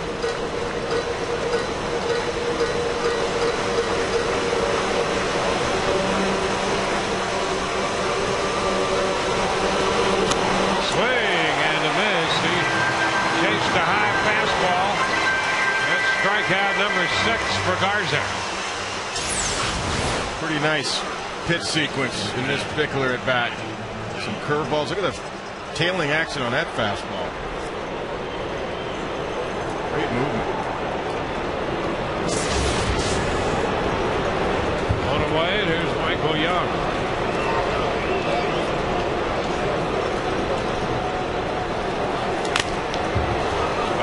Strike 1. Young has a single and a triple tonight. Hitting .328. He came into the game 6th in the league in hitting.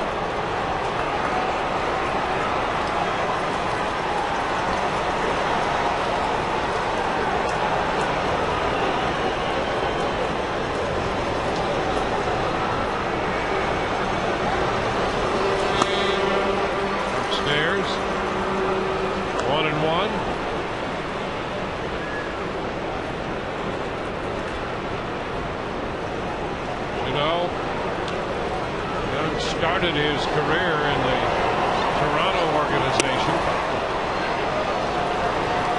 2-1. Texas got him in the middle of the season in 2000. Sent him to their minor league affiliate. He played a couple games that year for the Rangers, and then played a lot with the Rangers in 01. By 03, he was hitting .300 and collecting 204 hits that season. And he hasn't stopped hitting. 3-1 and a shot back into straightaway center. Upton going back all the way to the wall, and it's gone. 3-1 pitch. Michael Young hits it out, and the game is tied. That's his 21st home run of the year. And he got all fastballs in this at bat. And you got a 3-1 fastball. Navarro's setting up in. It's just to Michael Young. Look where he's at. That little tap, front leg. Boy, he drives it. Not sure why 3-1 you want to go into a hitter's count. The guy that has 20+ home run power, but that's what they elected to do. David Murphy. 1 ball and no strikes. I wonder why Michael Young's not seen any breaking balls from Garza.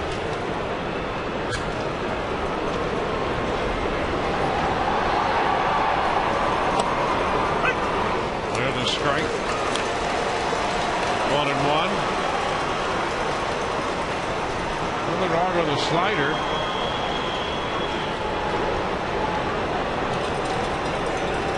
The 1-1 pitch. That's a strike. 1-2. So Young, who's been red hot, has his 3rd hit of the night to tie the game. 1-2 the count to David Murphy. Yeah, that was 5 pitches, all 4-seam fastballs, 93 miles an hour, every one of them. For Michael Young.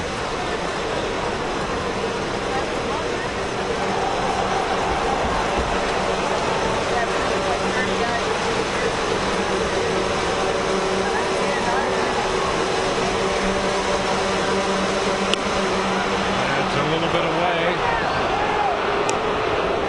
2-2.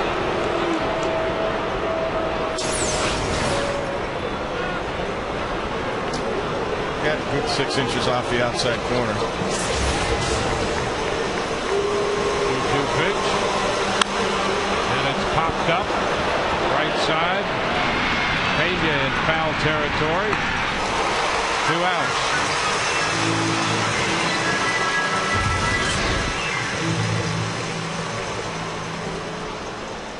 Base is empty. 2 outs in a tie game.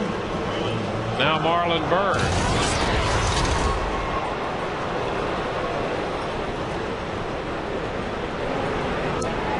Bird's 0 for 2, a strikeout. Got him looking on a slider in the second, and he popped him up in the fourth inning.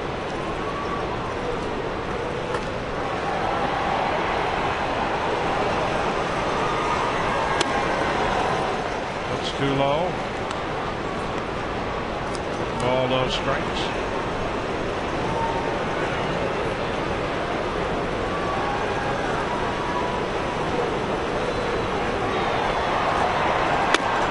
Inside, 2-0.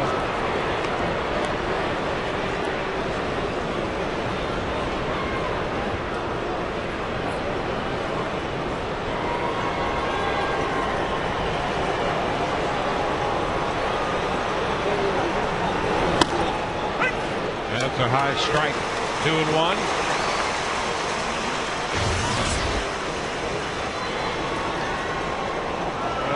Texas got out of that spot in the fifth when the Rays had men at first and second and one out.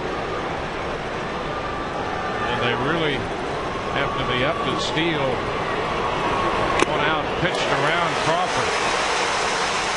2-2. Hunter then got Longoria and Zobrist. Now Texas is tied it here in this inning.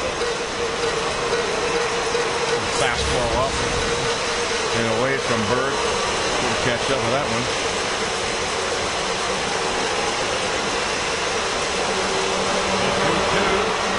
And he went after that pitch.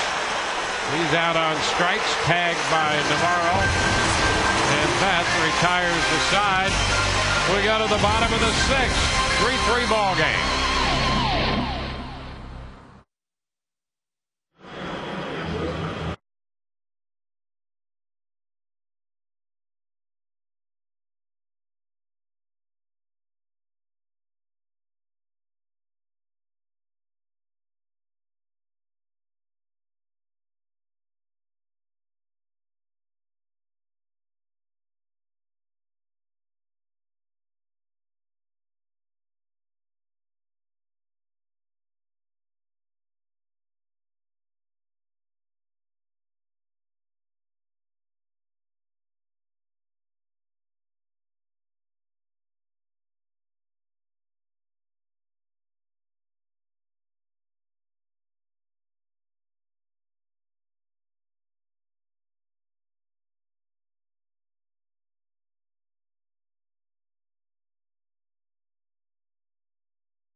Second inning, his 33rd of the year. Hit a breaking ball out in the fourth inning. A two-run shot, his 34th home run of the year. Our Frost-Proof Coors Light freeze can. Pena will open it. Pena, Burrell, and Gross due up against a new Texas pitcher. Hard-throwing right-hander. He's just 21 years old. Neftali Feliz. Yeah, look at it. 7 games in the big leagues this year. He's got a 0.77 earned run average, 11 2/3 innings, and 17 strikeouts and no walks.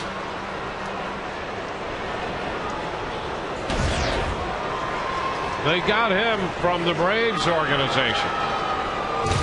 And here is Carlos Pena. Pitch is too low, a fastball. 1-0. So Hunter pitches 5, made 95 pitches. 3 runs, 7 hits, a strikeout, 2 walks, and 2 home runs. Both struck by Carlos Pena. And a shot to right field. But Hamilton's going to have a lot of room, and he makes the catch. One away. He just missed that one from going out. Yeah, Feliz made his Major League debut August 3rd. Became the first pitcher in 47 years who struck out the first 4 hitters of his career. How about this? 17 strikeouts and no walks. Well, that's amazing to me. Over his first 7 Major League appearances.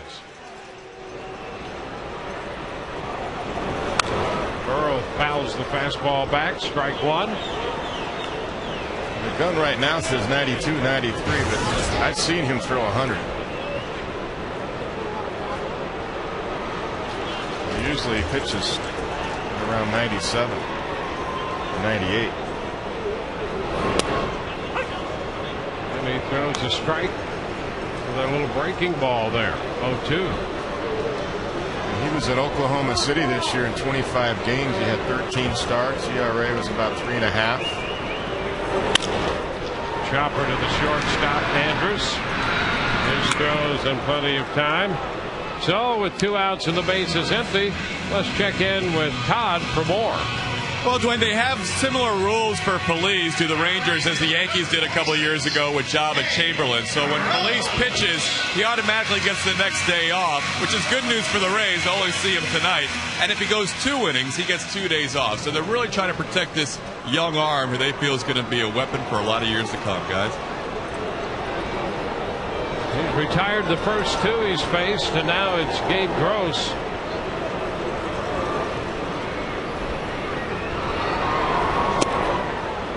Down and in, 1 ball, no strikes. Well, he was part of the Mark Teixeira deal at the trading deadline in 2007.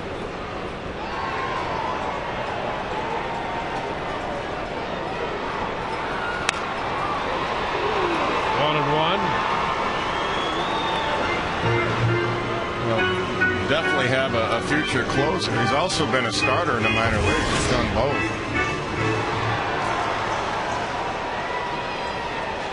With you tomorrow at 1 o'clock on Sun Sports in high definition. Final game of the series and the homestand.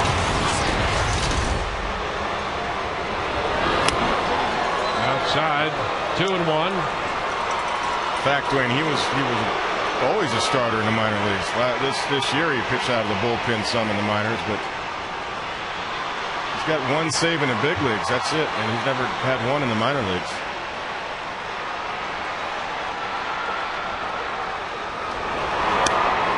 It's wide, 3-1.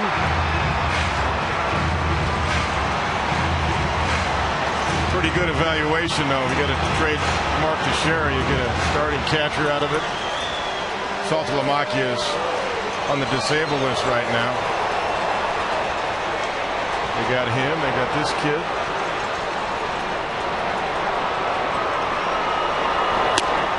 And he walks. Gross. Well, that's unusual. First one. First walk in the big leagues. They got Elvis Andrus in that deal. How about that? You got a starting shortstop, 1 of your 2 catchers, and perhaps a future closer, along with Matt Harrison, their left-handed pitcher, and another lefty named Bo Jones.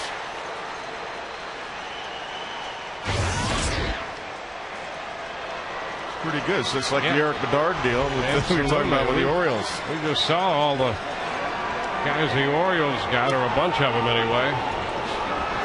There's a strike to Deanna Navarro in the bottom of the 6th.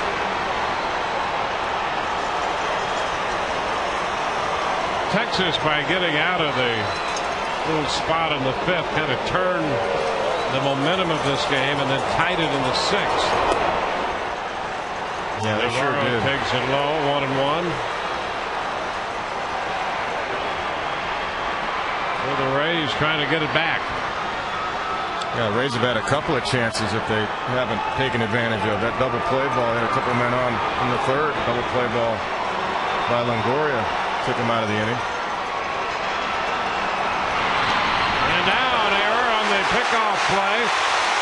Gross around second. He's going to go to third. And Foley's going to put the stop sign up for him there.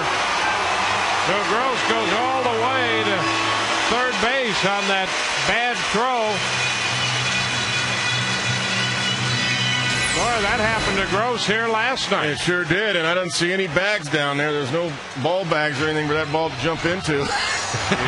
Last time Jerry Lane was in town, we know all about that play. A lot of room down there for Gabe to run. So a walk and an error. The Rangers have had an improved defense this year, but they made 2 errors last night, and this is their second of this game. Navarro takes strike 2.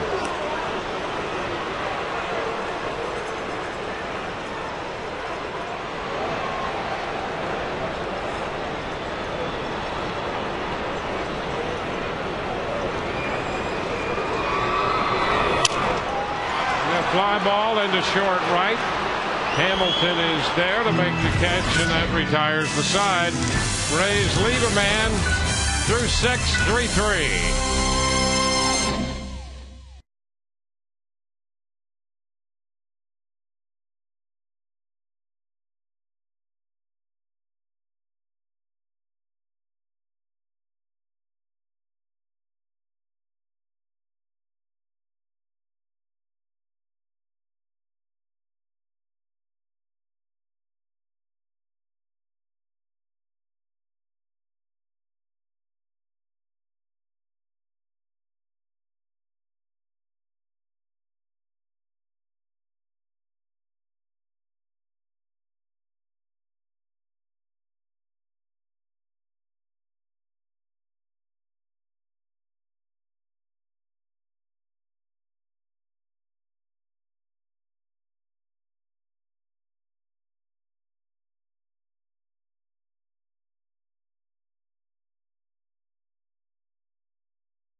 Monday presented by the St. Petersburg Times, which means you get a ticket, Pepsi product, and a snack starting at just $18. Come out tomorrow when the Rays take on the Rangers. First 10,000 kids 14 and under receive a Raymond Bank presented by GTE Federal Credit Union. Call 888-FAN-RAYS or visit RaysBaseball.com to get your tickets. David Price will be starting for the Rays tomorrow in that game. Scott Feldman, the right-hander, will do the pitching for Texas. We go into the 7th inning. Josh Hamilton leads off. Goes after a breaking ball. That's a strike. Hamilton, last 2 times up there, has looked for that first pitch fastball. He sure has. That's a good call and a good execution of the curveball by Matt Garza. Good pitch.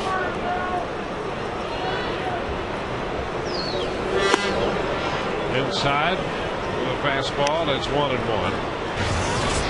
You know, Hamilton this year came into this game hitting .325 on the road and just .216 in the ballpark in Arlington. It's a pretty good hitter's park too, especially for a left-hander. And that's a complete reversal of a year ago, and really for his career, most of that is, you know, some in Cincinnati, and then last year that full season, and what a season he had with Texas. 2-2. It was a complete reversal, but this year he's hit better on the road than he has at home.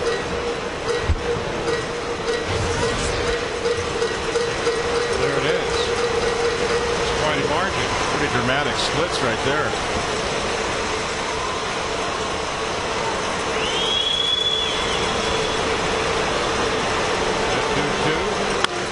Ground ball, second base, nice backhand pickup.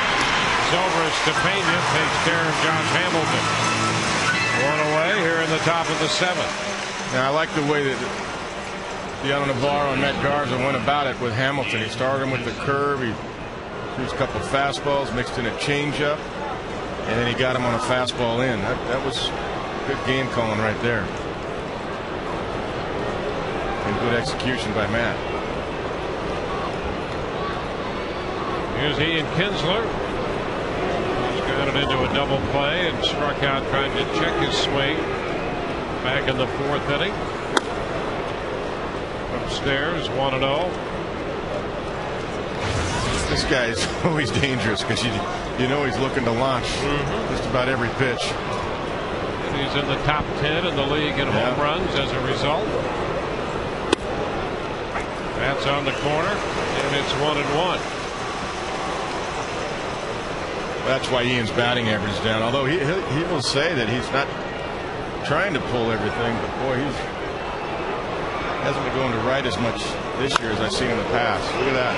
It's that a mile foul. I think he was trying to pull that one. For a guy who's not trying to pull, boy, did he. Hey, look at this. They go inside. And Matt Garza gets it inside. He pulls his hands in, and that's turning on it right there. He's disgusted with himself because there's no chance to keep that fair. So why swing at it? And a foul back on a fastball.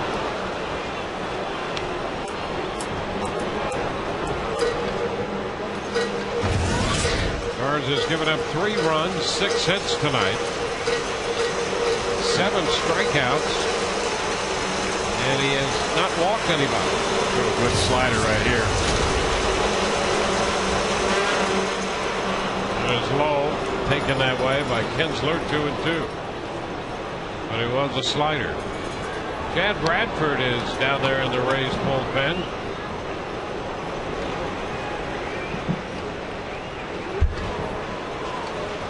The Rays carry the 8-man bullpen. And again, a slider misses. Kinsler lays off to take the count to 3-2.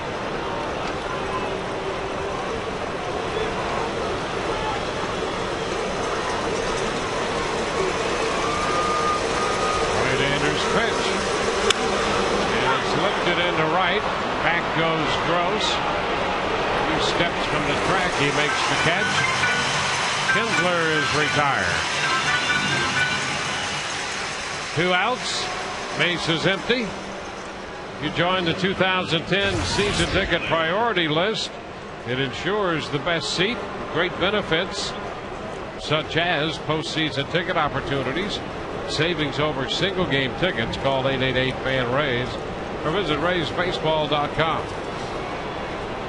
Take BLALOCK. 1 for 2 tonight. Strike 1. Got it in a good spot. Went up on him. Got him to chase. Some good late life on that fastball too. 2 outs in the 7th.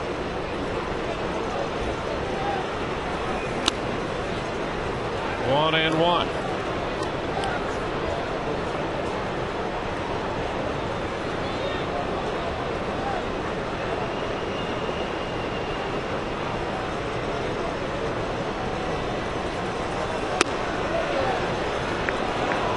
Two and one outside.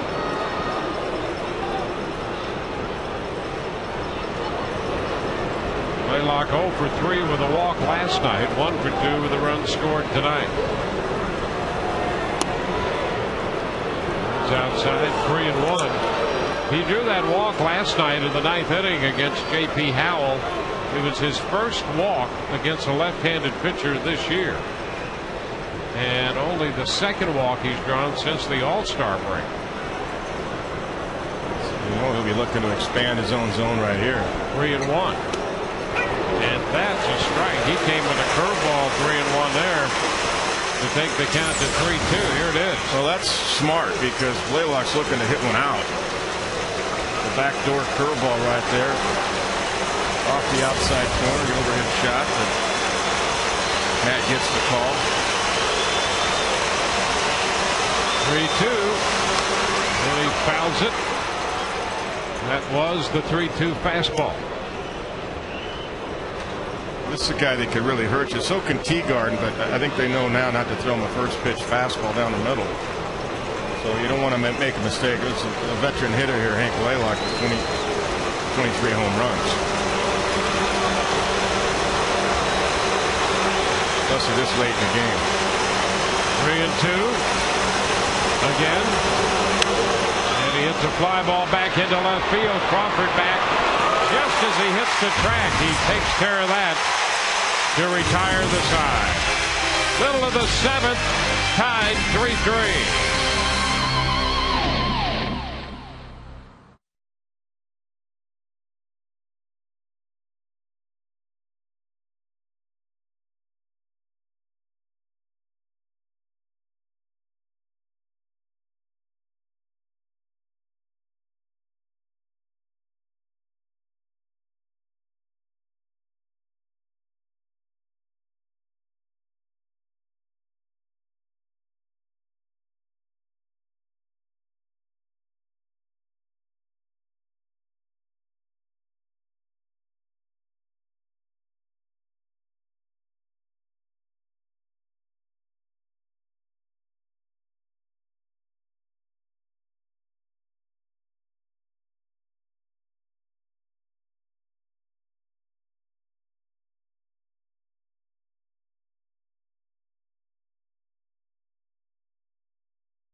AT&T, the nation's fastest 3G network. AT&T, your world delivered.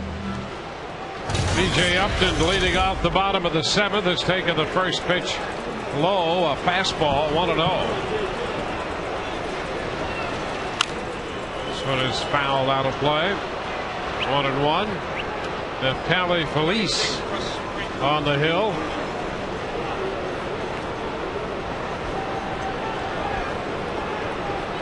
Tommy Hunter worked 5. Felice worked the 6th. Back out here in the 7th inning.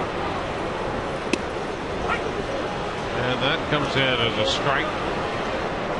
Slider, and it's 1-2.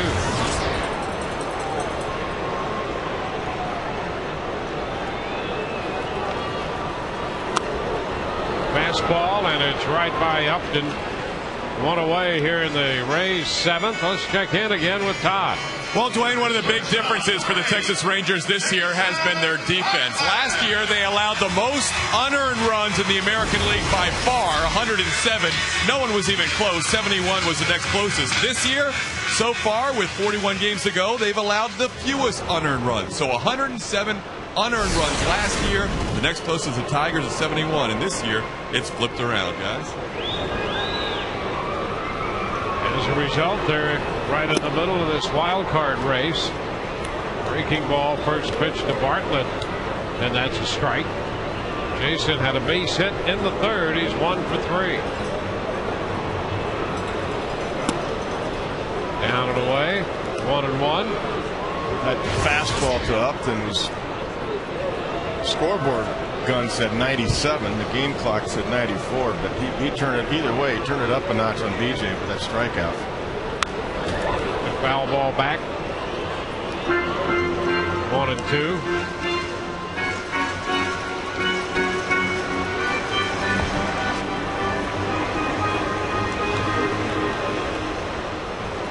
Felice walked Gross in the 6th, allowed him to go to third on a bad throw to first. Swing and a miss by Bartlett. So back-to-back strikeouts to open the home half of the 7th. Almost identical pitch that he threw to BJ Upton. Fastball up under the hands. Tied Jason up.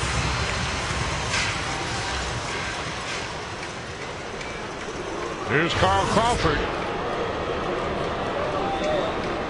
Carl has a base hit and 2 official at bats tonight, walking his last time. And the pitch is a strike.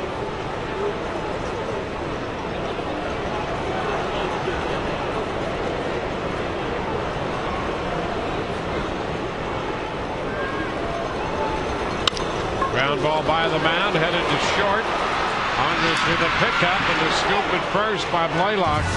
Retires the side. 1-2-3. We're through 7, tied 3-3.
School supply drive continues to benefit Campbell Park Elementary. Drop off school supplies during Rays games here at Tropicana Field, either at Gate 1 or Gate 4. That extends through tomorrow. Call 888-FAN-RAYS for more details.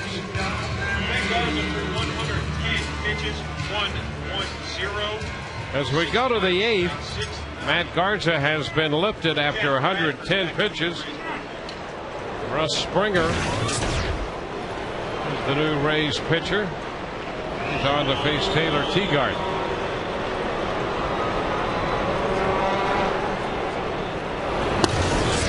And the pitch, Teagarden takes it for a strike. An opening slider.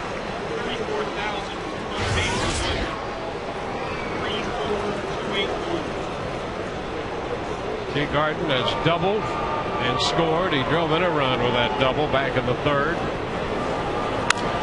Hits a fly ball into left. Crawford's there and makes the catch. So a couple sliders this time takes care of Teagarden. Yeah, that's better right there. That was a good pitch by Russ down. Teagarden got it off the end of the bat for the soft line drive. That'll be Elvis Andrus. 7 innings for Garza, 6 hits, 3 runs, a home run, struck out 7, didn't walk anybody. So he will not figure in the decision tonight.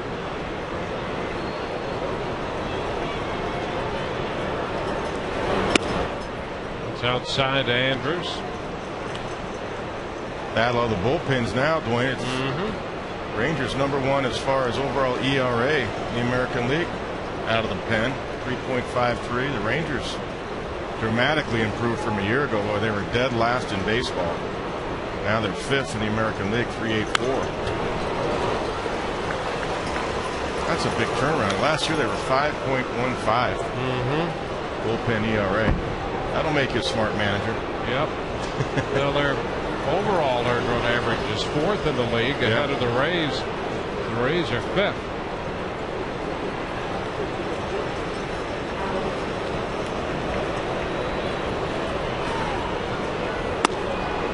Upstairs, 2-1. It's a good looking shortstop, Elvis Andrus. Sure is. He's more than holding his own with the bat.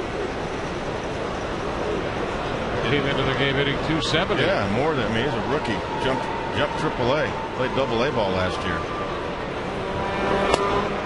He shortens and the pitch is a strike. 2-2. Got good speed too. He's got 24 stolen bases. He's only been caught twice.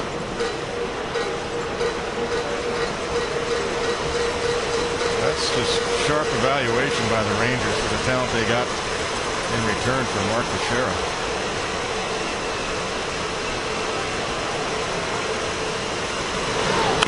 And a little tap to third. Longoria gloves and throws in time. So 2 up, 2 down in the 8th inning. Time for the stay in the game hold of the day, brought to you by Just for Men Hair Color. Rays hole leaders, Balfour with 14, Wheeler with 13 leading the charge.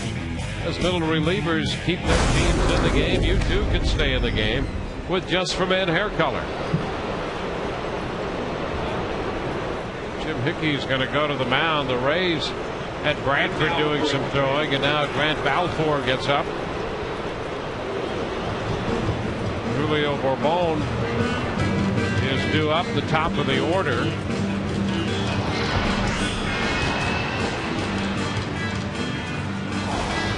Springer's retired Teagarden and Andrus to start the 2nd inning or the 8th inning. Getting the first 2 men here in the 8th.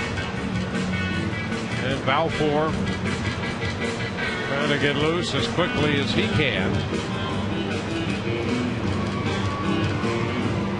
Grant was in for 2/3 of an inning last night.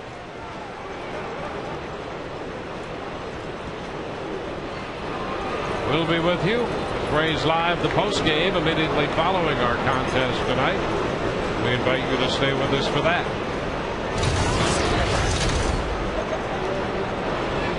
Here's Bourbon.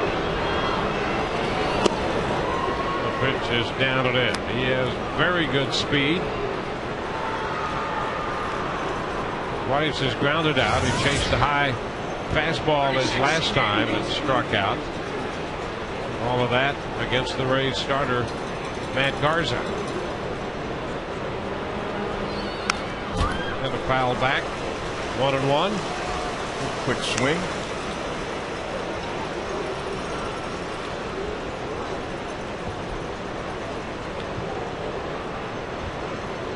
Don't really want to see Michael Young come up this inning or Bone on base. He can fly. He can score on it. He could score in a long single. He's that fast. And he bunts foul. It's 1-2. And they project that to be a big part of his game. Bunting and infield hits.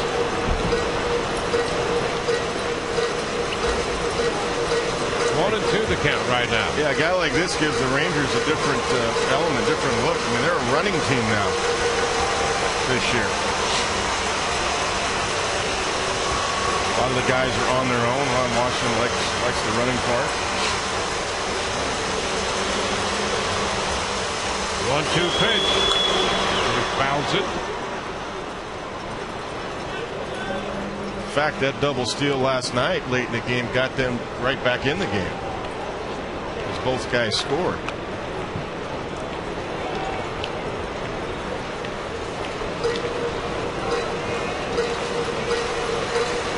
That was Kinsler and Michael Young in the 8th inning. 1-out double steal. Here's the 1-2 pitch. Foul back. Well, and I think we're going to see more clubs try to go that way. You know, the Rays last year were so successful with the combination of speed and power, and as opposed to the days when they would just try to load up home run hitters and take big swings, I think we're going to see more varied offenses in the seasons to come. Well, speed never goes into a slump. 1-2 popped up, foul back of third. Evan Longoria makes the catch, and it's a 1-2-3 top half of the 8th. Home half coming. We're tied 3-3.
Eastern in high definition only on Fox.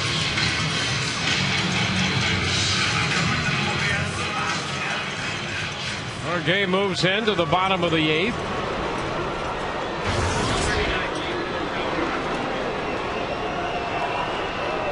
Three contest. Evan Longoria leading off and hitting a high pop fly toward right center. And Hamilton is there to make the catch. 1 pitch, 1 out. He got a pitch to hit, too. A good fastball to hit in his zone. Right there, right down the middle. Good swing at it.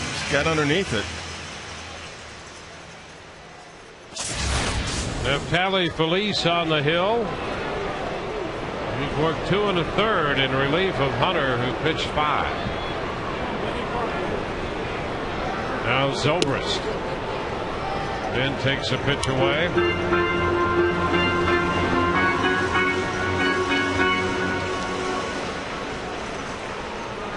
Zobrist singled and scored in the 4th. It's 1-1. There's that starter stuff of his. Changeup right there. Showing a good command of that. He's showing good command of his slider. And off-speed pitch right there.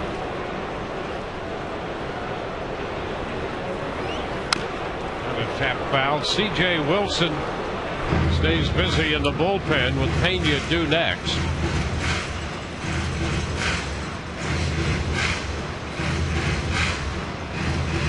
Felice has not given up a hit. He walked Gross in the 6th.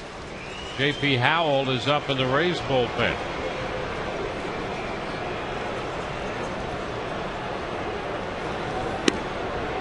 Inside. 2-2. Young guy has an idea. A couple good changeups and fastball in. Off the plate.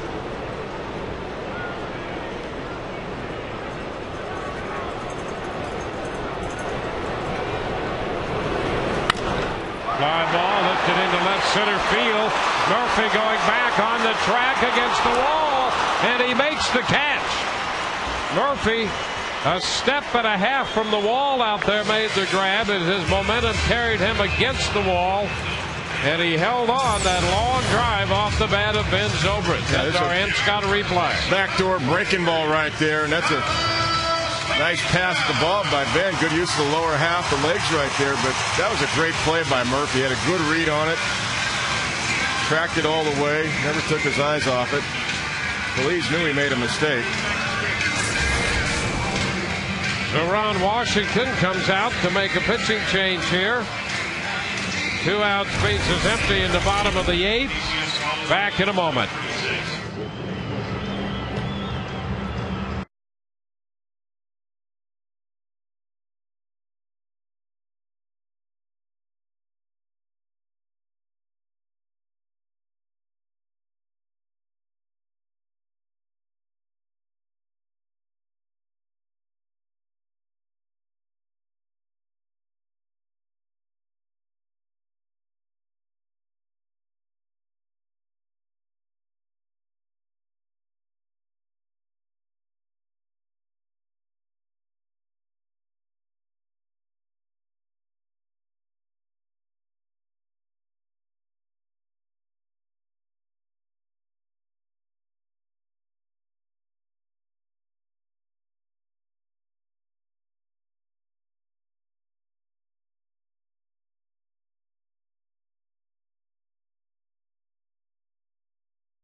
By Scott.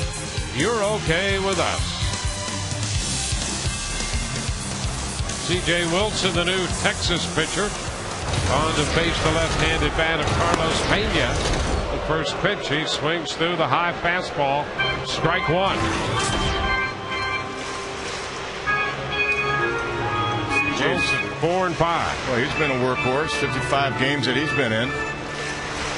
Over a strikeout an inning.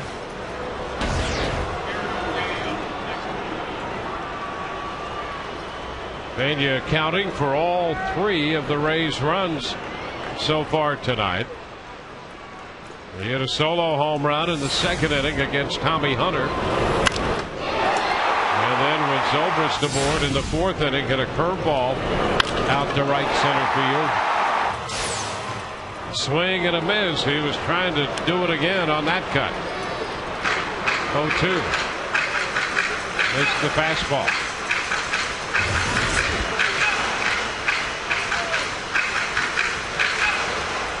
34 home runs, leading the league. Down on the count, 2 strikes here in the 8th.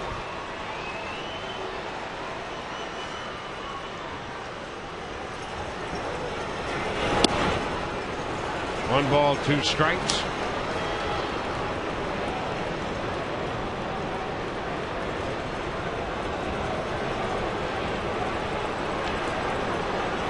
Hunter 5, Felice 2 2/3. Now C.J. Wilson.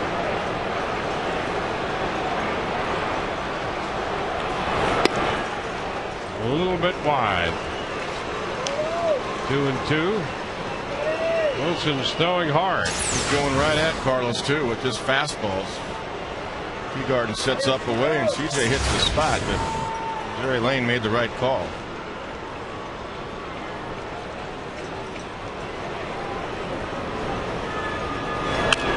And a popper foul. That's going to be out of play.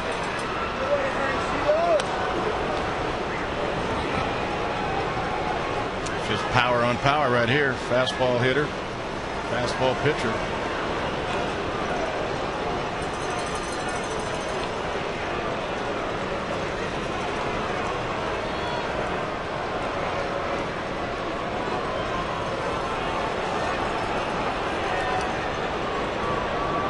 Two and two. And now 3 and 2. Got to drop a slider on him right there.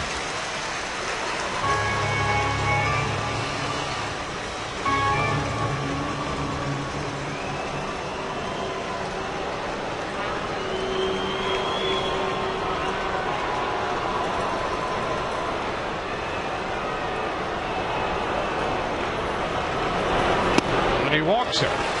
So Pena getting down 0-2 draws the walk. That's going to get Pat Burrell up there.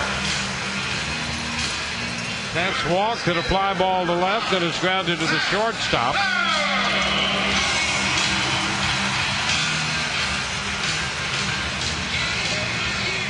Well, Pat with 12 home runs, all against right-handed pitching. So it's about time.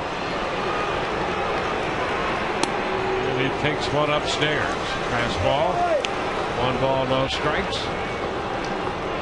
Well, he's got the right matchup too, because that's all hard stuff from CJ. There's pretty much no trickery.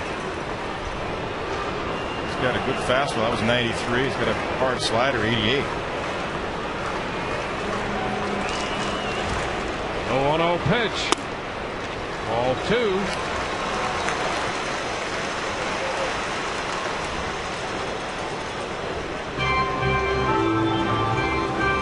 Getting Pat out this year on the lefties is that off-speed stuff away, sinkers away, lefties with good change-ups.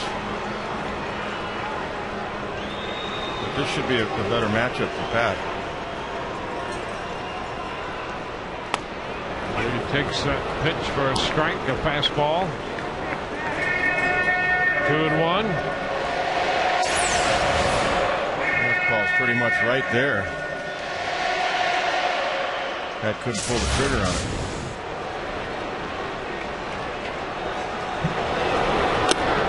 And that's low. 3-1. Wilson in the game briefly last night. 2/3 of an inning. Walked 3. One of those was an intentional walk.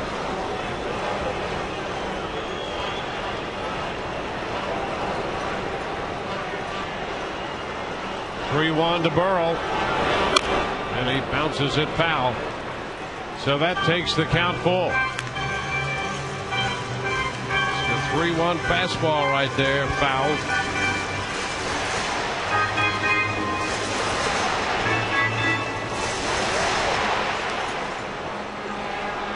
This will help Carlos Pena get a running start if Pat can find a gap. And there's a shot back into left field. Murphy will go back. He will not get this one. It's off the top of the wall. Pena scores, and into second base with the double goes Burrell. Pat doubles off the top of the left field wall. Murphy went back, tried to time his leap. Could not come up with it, and the Rays take a 4-3 lead. That was a line drive frozen rope right there. And it was a good matchup. Pat got the fastball he was looking for. Good use of the legs, goes down and gets through it. Great extension, great finish. Nice effort by Murphy. He almost got that. He missed that ball by about 2-3 inches. Just over the top of his glove. And Joe Madden wants a conversation out there, thinking that that might have been up over that yellow line from where he looked, but he's assured by Tim McClellan and Greg Gibson that it was below the line. Yeah, it hit right in, right in this area above the, around the top of the padding there. The top of the padding, exactly.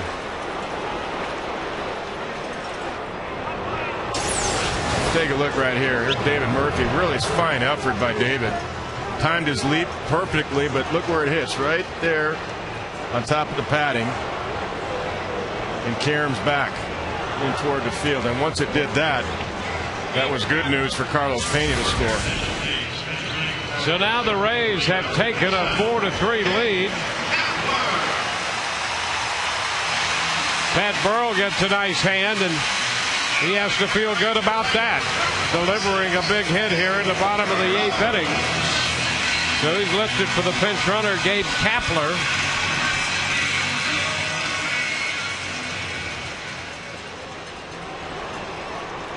And Gabe Gross will bat. Gross to hit against Wilson. And this could be a good matchup too, because it's hard stuff. Pitch is a strike. Fastballs and sliders. Gabe stays in there pretty well on lefties, and he's able to go the other way.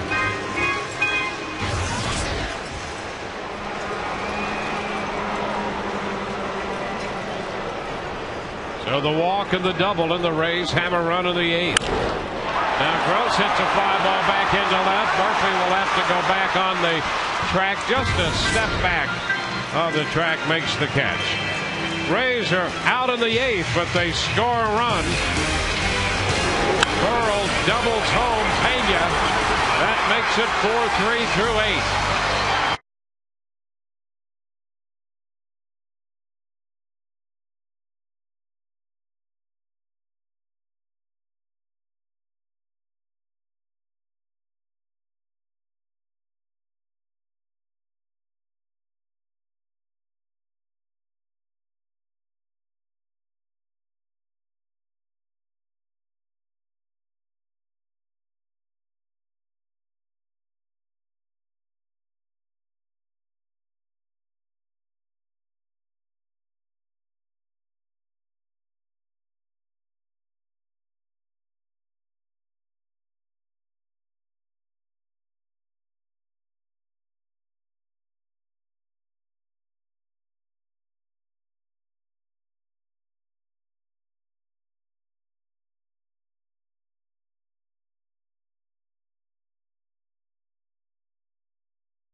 Into the top of the 9th inning. J.P. Howell will take over. J.P. with 13 consecutive saves, 15 on the year. Number 15 came last night in a save for Kazmir. That was the 5-3 final as J.P. worked the 9th. Out here to face Michael Young to begin the 9th inning tonight, on for the 58th time. Bonus batting average against, how about that? 188. Tough duty right here with Michael Young, though. And the pitch is down. Young is singled, tripled, and homered tonight. His average is up to 330. He doubled and singled his last 2 times up. So he has 5 consecutive hits spread over the last 2 nights. 1-1. Good changeup right there. Great arm speed.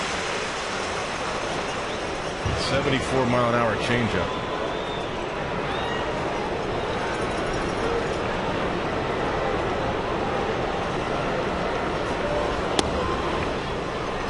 Upstairs. It's 2-1.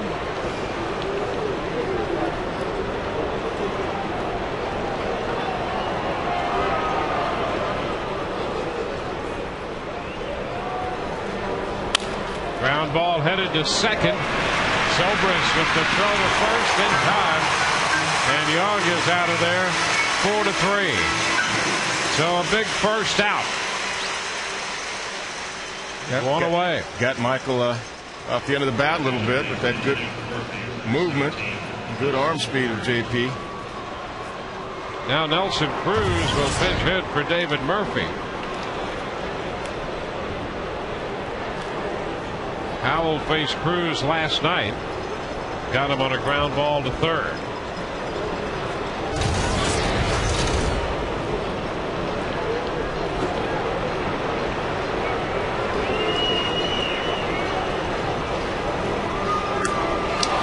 Strike one.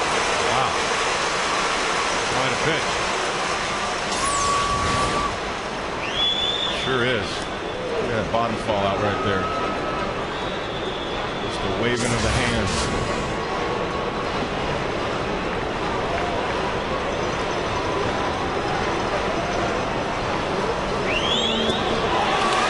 Do it again. Two just unhittable pitches here. Yeah, you're swinging at arm speed if you're a hitter. If you think it's just the way JP releases it, it's coming so much harder. Tough to tell if it's a curve or a fastball or a change, because everything, as we've said many times, looks the same to the hitter upon release point. Right over the top.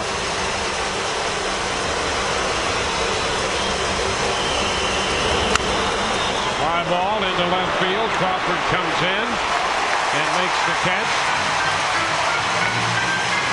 He just gave him more of the same. Got him on the fly ball to left. He Short sure fly did. ball. 3 good pitches. To Cruz's credit, he went down and tried to get it. I think he expected it, but it still hit it off the end of the bat. Look at this. Right off the end of the bat. 2 outs. Marlon Byrd will be the hitter. Crowd of 34,000 plus here tonight, cheering for the final out. The pitch, a ground ball, third, foul ball. That's strike one.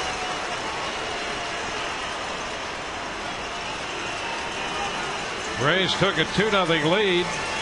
Texas, beg your pardon, took a 2-0 lead in the third. Or 2-1 lead. The Rays in the fourth inning took a 3-2 lead. Texas tied it in the sixth. And the Rays broke the tie in the eighth. Pitch is low. It's 1-1.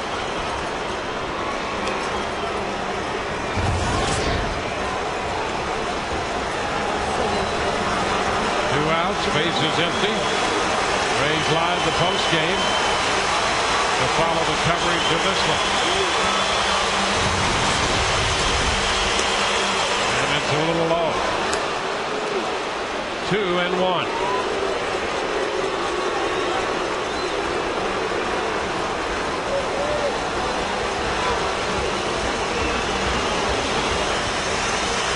It was 5-3 last night. It's 4-3 tonight.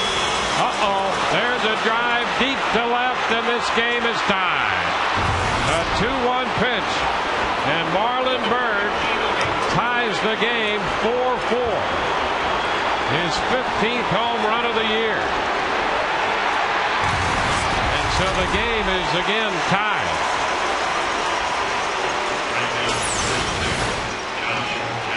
Yeah, he got one up, and that's right down the middle. Boy, he just jumped on it. Well, the home run off JP makes it a 4-4 contest. Here's Josh Hamilton. Pitch is away. 1 ball, no strikes.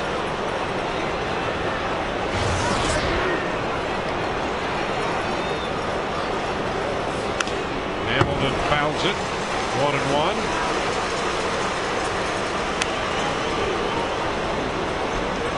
Well, the Rays got the 2-out double in the 8th inning to grab the lead. The Rangers get a 2-out homer in the 9th to tie it. 2 balls and a strike.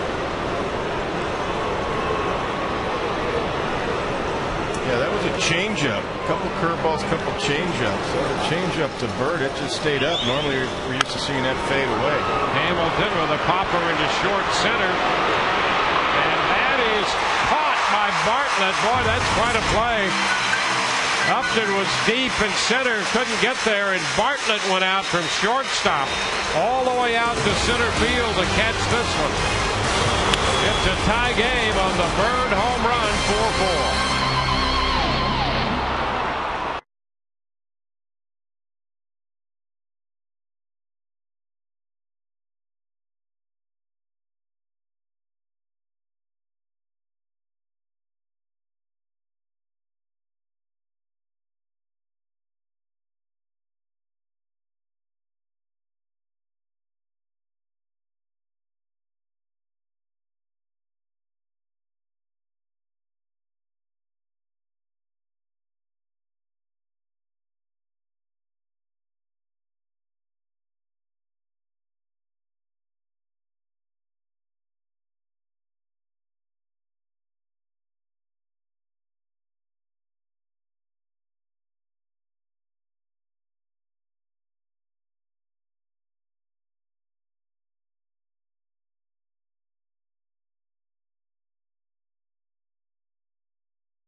Marlon Byrd's home run in the top of the 9th has tied this game at 4.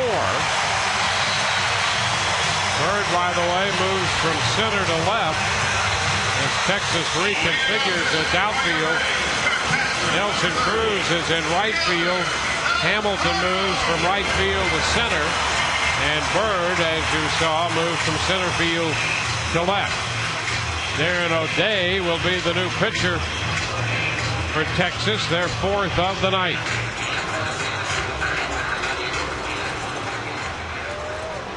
And the Rays will have DeHonor Navarro to lead it off, Upton to follow, and then Bartlett. O'Day is the right-handed submariner. 1.96 earned run average. He's a strike thrower, sinker slider. And Navarro takes the pitch, and that's a strike around the knees. O'Day worked last night, faced one man, that was Upton, and struck him out.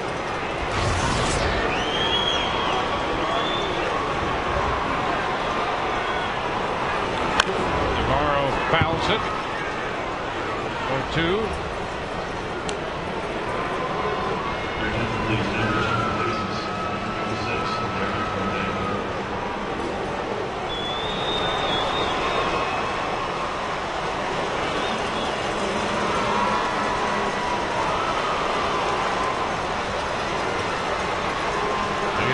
Count. 1 ball, 2 strikes. Navy takes it away.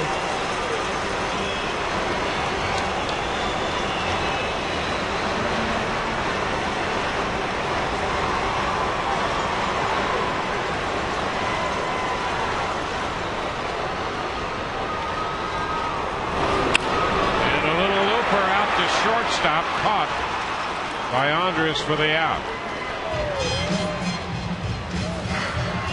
One away here in the bottom of the 9th inning. B.J. Upton will walk to the plate. Been on twice. He singled in the 3rd, reached on an error in the 5th, and struck out in the 7th inning.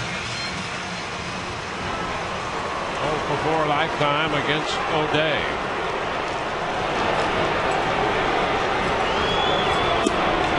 And he takes the pitch a little bit away. 1 ball, no strikes.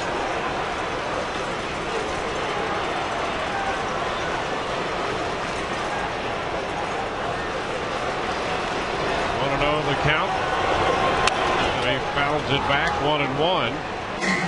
BJ has 1 walk-off home run this year. That came back on the 15th of May in a game against the Cleveland Indians. He hit one off Luis Vizcaíno. A 3-2 pitch into the seats and left to give the Rays an 8-7 win. Counts 1-1 right now. He jumped on a high fastball that night. Not likely to see anything up from O'Day. He's just such a sinker slider guy. Doesn't get too many balls up in the zone. A time called. There's an issue in left field. Well, Washington heads out in that direction. Bird has called Tim McClellan out. And I guess there's an issue out in left field somewhere.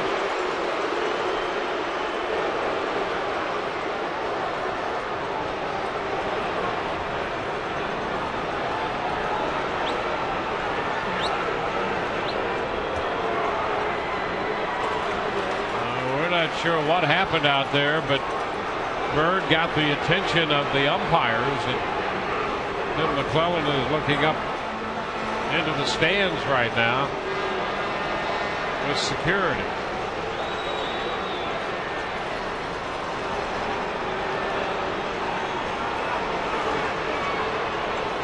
Well, it's not necessarily the 1934 World Series out there.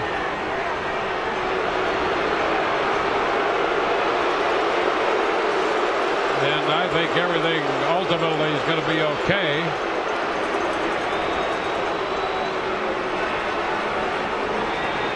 Not quite sure what the offense was, but it appears that we're going to continue this game. Now that little one, he couldn't have done anything wrong.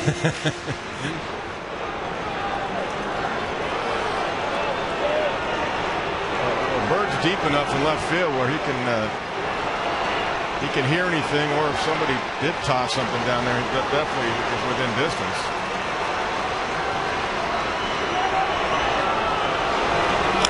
And a foul ball by BJ. Look out. Over toward the camera well on the third base side of the screen, and boy, that was. I'm hoping it was just a close call.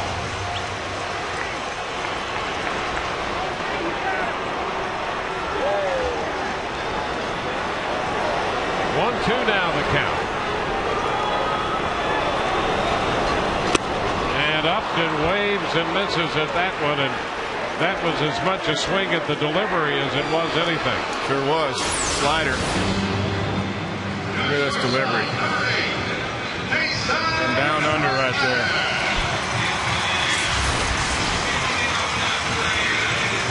Two outs now. Jason Bartlett will be the hitter.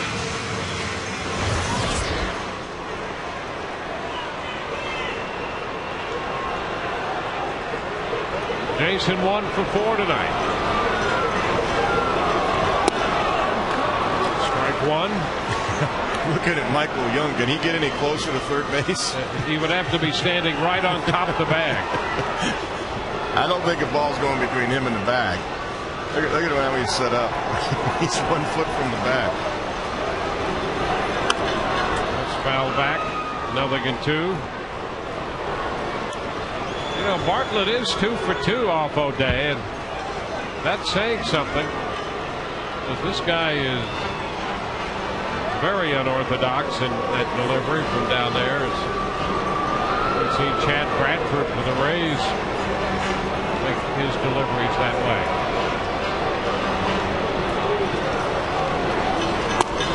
Upstairs, 1 ball, 2 strikes.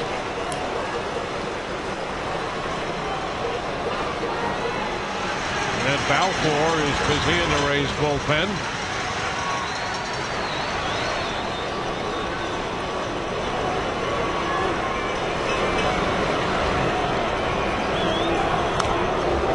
And that's inside, a foul ball off the bat, deflects off Teagarden. Still 1-2. Rays got 3 off Tommy Hunter, the starter. In 5 innings, Felice worked 2 2/3 scoreless. They got the run off Wilson in 1/3 of an inning, and now face O'Day. He's retired the first 2 in the bottom of the 9th.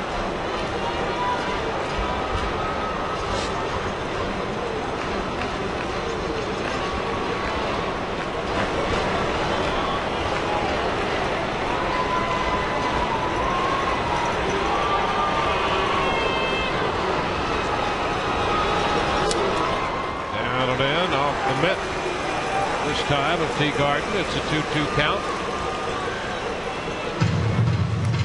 Rays and the Rangers battling each other, both chasing the Red Sox.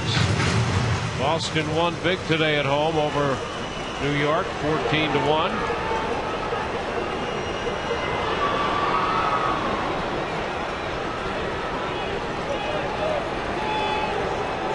The 2-2.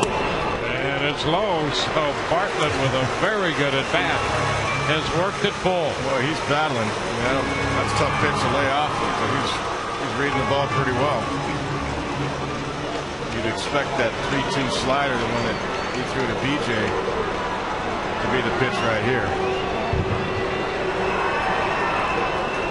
The 3-2, and he walks it. Bartlett draws the walk, and boy, that is an impressive at bat for the Rays shortstop. And it will get Carl Crawford to the plate. Crawford's 1 for 3. He had some good at bats against the starter Hunter tonight. 1 for 3 on the evening with a single and a walk, and 1 for 3 lifetime against Darren O'Day. It's tough to throw a pitch out from that angle too and be accurate with it. I would think. Bartlett starts and stops, a little bouncing ball, backhanded by BLALOCK, and the flip to O'Day covering. Not an easy play. They make it, and that retires the side. Rays leave a man. We're headed into extra innings through 9. It's a 4-4 ball game.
The Tropicana Field with Kevin Kennedy and Todd Callis. Dwayne Stats with you. Rays go into extra innings here against the Texas Rangers. The Rays 5-3 in extra innings, and the Texas Club 6-3. We'll be with you on Sun Sports tomorrow afternoon in high definition, beginning at 1 o'clock. With a wrap-up game, it'll be David Price against Scott Feldman. Here in the 10th, it's Grant Balfour on the mound for the Rays. Ian Kinsler will lead it off.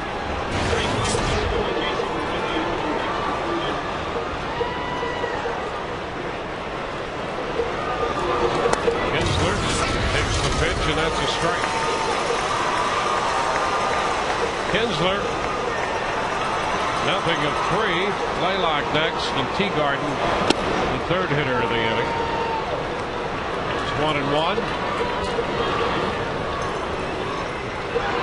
Balfour pitched 2/3 of an inning last night, gave up a hit. Drove the strike, 1-2. 3 good fastballs away. That's where you got to pitch too, but you make a mistake with that fastball up and in.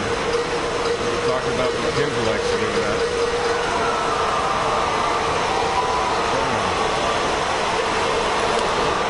Into the dirt. 2-2.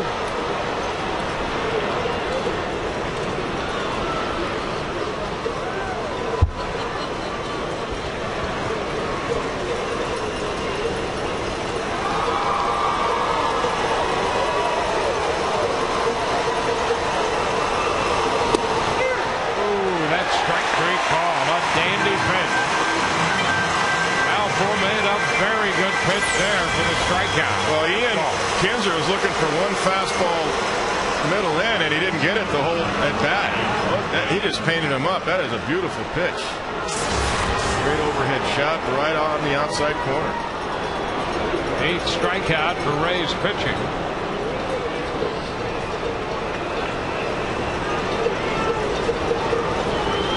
Here's Hank BLALOCK.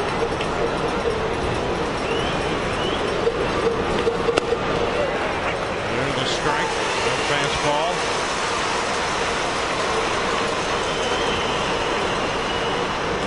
BLALOCK 2 out of 4 with a home run lifetime against Balfour.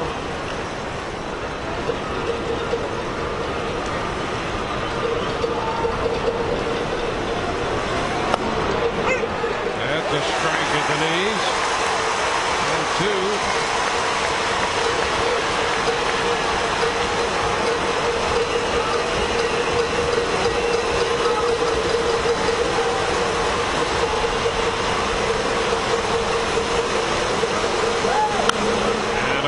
Fly ball to right. Gross with a lot of room out there, and he makes the catch. 2 up, 2 down in the 10th.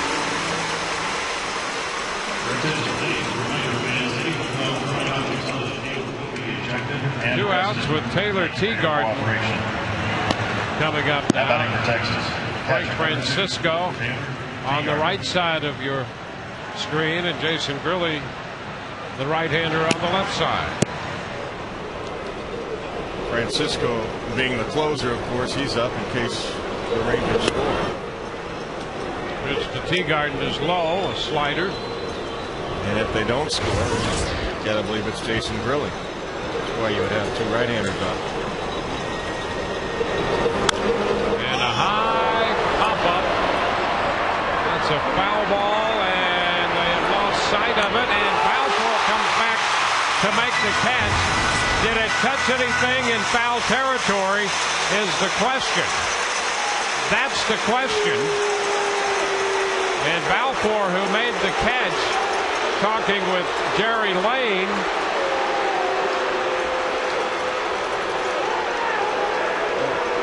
Well, that's the question. If it touched something up there in foul territory, it's a dead ball. But if it's not, that ball is live. And they're going to get together and talk about it. I mean, Balfour made a heck of a catch. And they have to figure out what it touched up there and where it was in relation to fair or foul territory.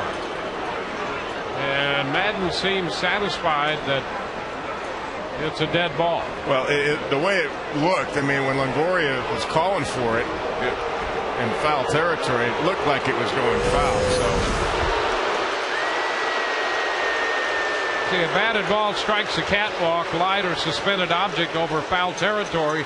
It's a dead ball, and that's the determination that had to be made there. Yeah. Right there.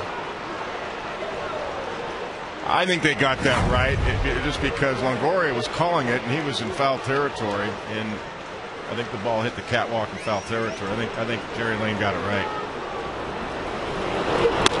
Pitch is high. What I didn't get is how Balfour stayed with it. I know. How about that? That's what surprised me. I mean, that was a heck of a catch. That was a great play.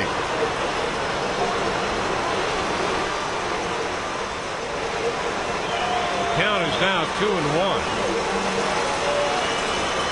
Well, this guy, he's shown he can hit a good fastball. Just got to make sure you make a good pitch with it.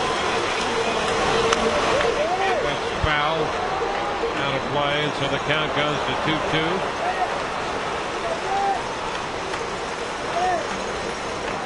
Pretty interesting that Jerry Lane was here the last time we had a dead ball issue, and that was quite a controversial situation. Yeah, we had a great talk walking out the parking lot after the last game of that series. And he had said, you guys, you got it right because the information given to Todd initially was wrong. Swing and a miss. TEAGARDEN out on strikes. That retires the side. We'll go into the bottom half of the 10th, tied 4-4.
Hit a 2-run home run in the 4th as the Rays led 3-2 at that point. They led 4-3 after this double by Pat Burrell in the bottom of the 8th. That chased home Carlos Pena.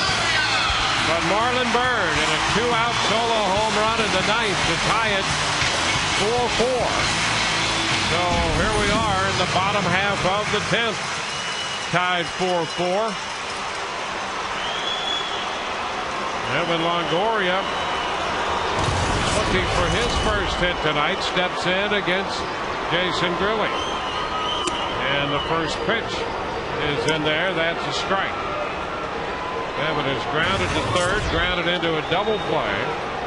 Twice has gone out to right field. Got great numbers since he's come over to Texas. That's a foul back. 0-2. Longoria hit one out against the Red Sox back on the 4th of August. In the 13th inning to settle that game, the Rays won it 4-2. Here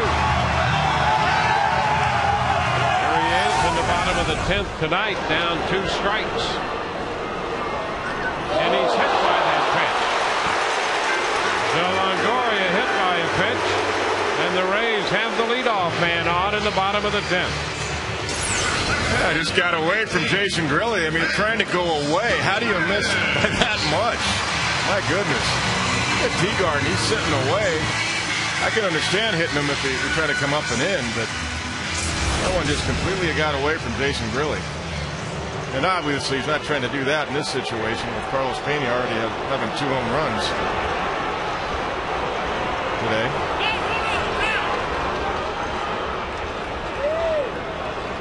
So Longoria is at first. Ben Zobrist will be the hitter. Yeah, Carlos is on deck. Speaking of Ben Zobrist coming out, you don't want any base runners, either one of them, really. 1-0 the count to Ben.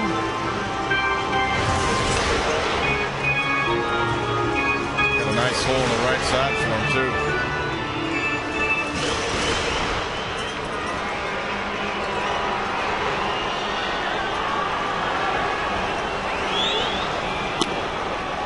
It's low.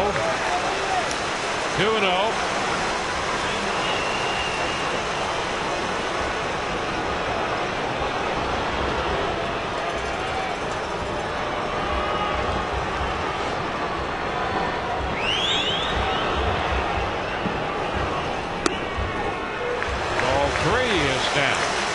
So after 2 quick strikes to Longoria, he hit him, and now it's 3-0 here to Zobrist.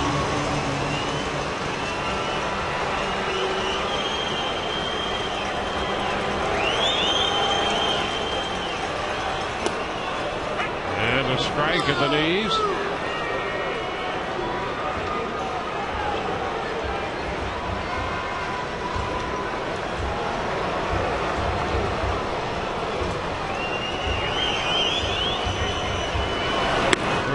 Is ball 4. First 2 men are on at the bottom of the 10th. Well, now it comes down to Carlos Pena. Maddox on the bullpen phone again. Carlos leading the American League with 34 home runs. Number 33, a solo shot in the second, and number 34 was a 2-run home run in the 4th.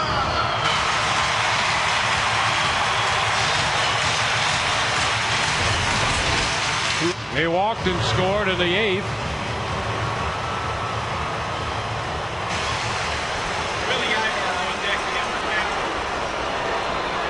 They get Doug Mathis up in their bullpen. And here's Pena.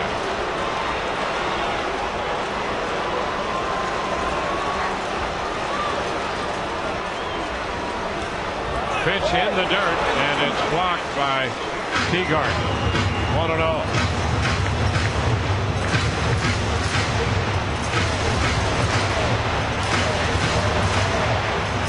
That's Mathis.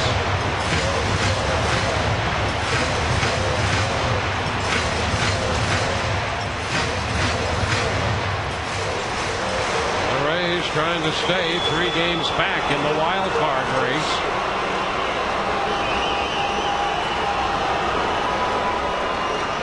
An opportunity in the 10th. Turn, but nothing doing. Takes up a little more time as well. Yeah, Mathis getting ready in a hurry. Rangers don't want to lose a game on lack of command. That's the one thing. They don't want to lose it on walks and hit batters. If they get hit, they get hit. But that's why Mathis is up. 1-0 pitch. And a line drive base hit into center. Here comes Longoria around third. Throw to the plate. Rays win. Rays win in 10. Base hit by Pena, driving in his 4th run of the night. And the Rays win it 5-4 in 10.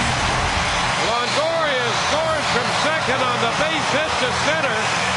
And the Rays have taken the first 2 games of the series.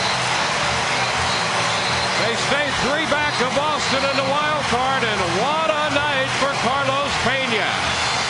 He drives in 4 runs, including the game winner, hitting 2 home runs. He scores 3 runs, and the Rays win it 5-4 in 10.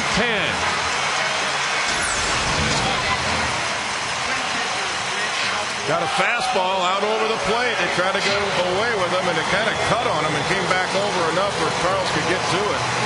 It still was off the outside corner, but super extension from Carlos. Finds a clean single to center. Nice effort on the throw, but once it hit the mound, it died. They had a shot at Evan if the ball doesn't hit the mound. And you can see clearly he slides in easily. Longoria sliding across the plate. The jubilant Carlos Pena celebrating after the game-winning hit as the Rays win their 67th game of the year.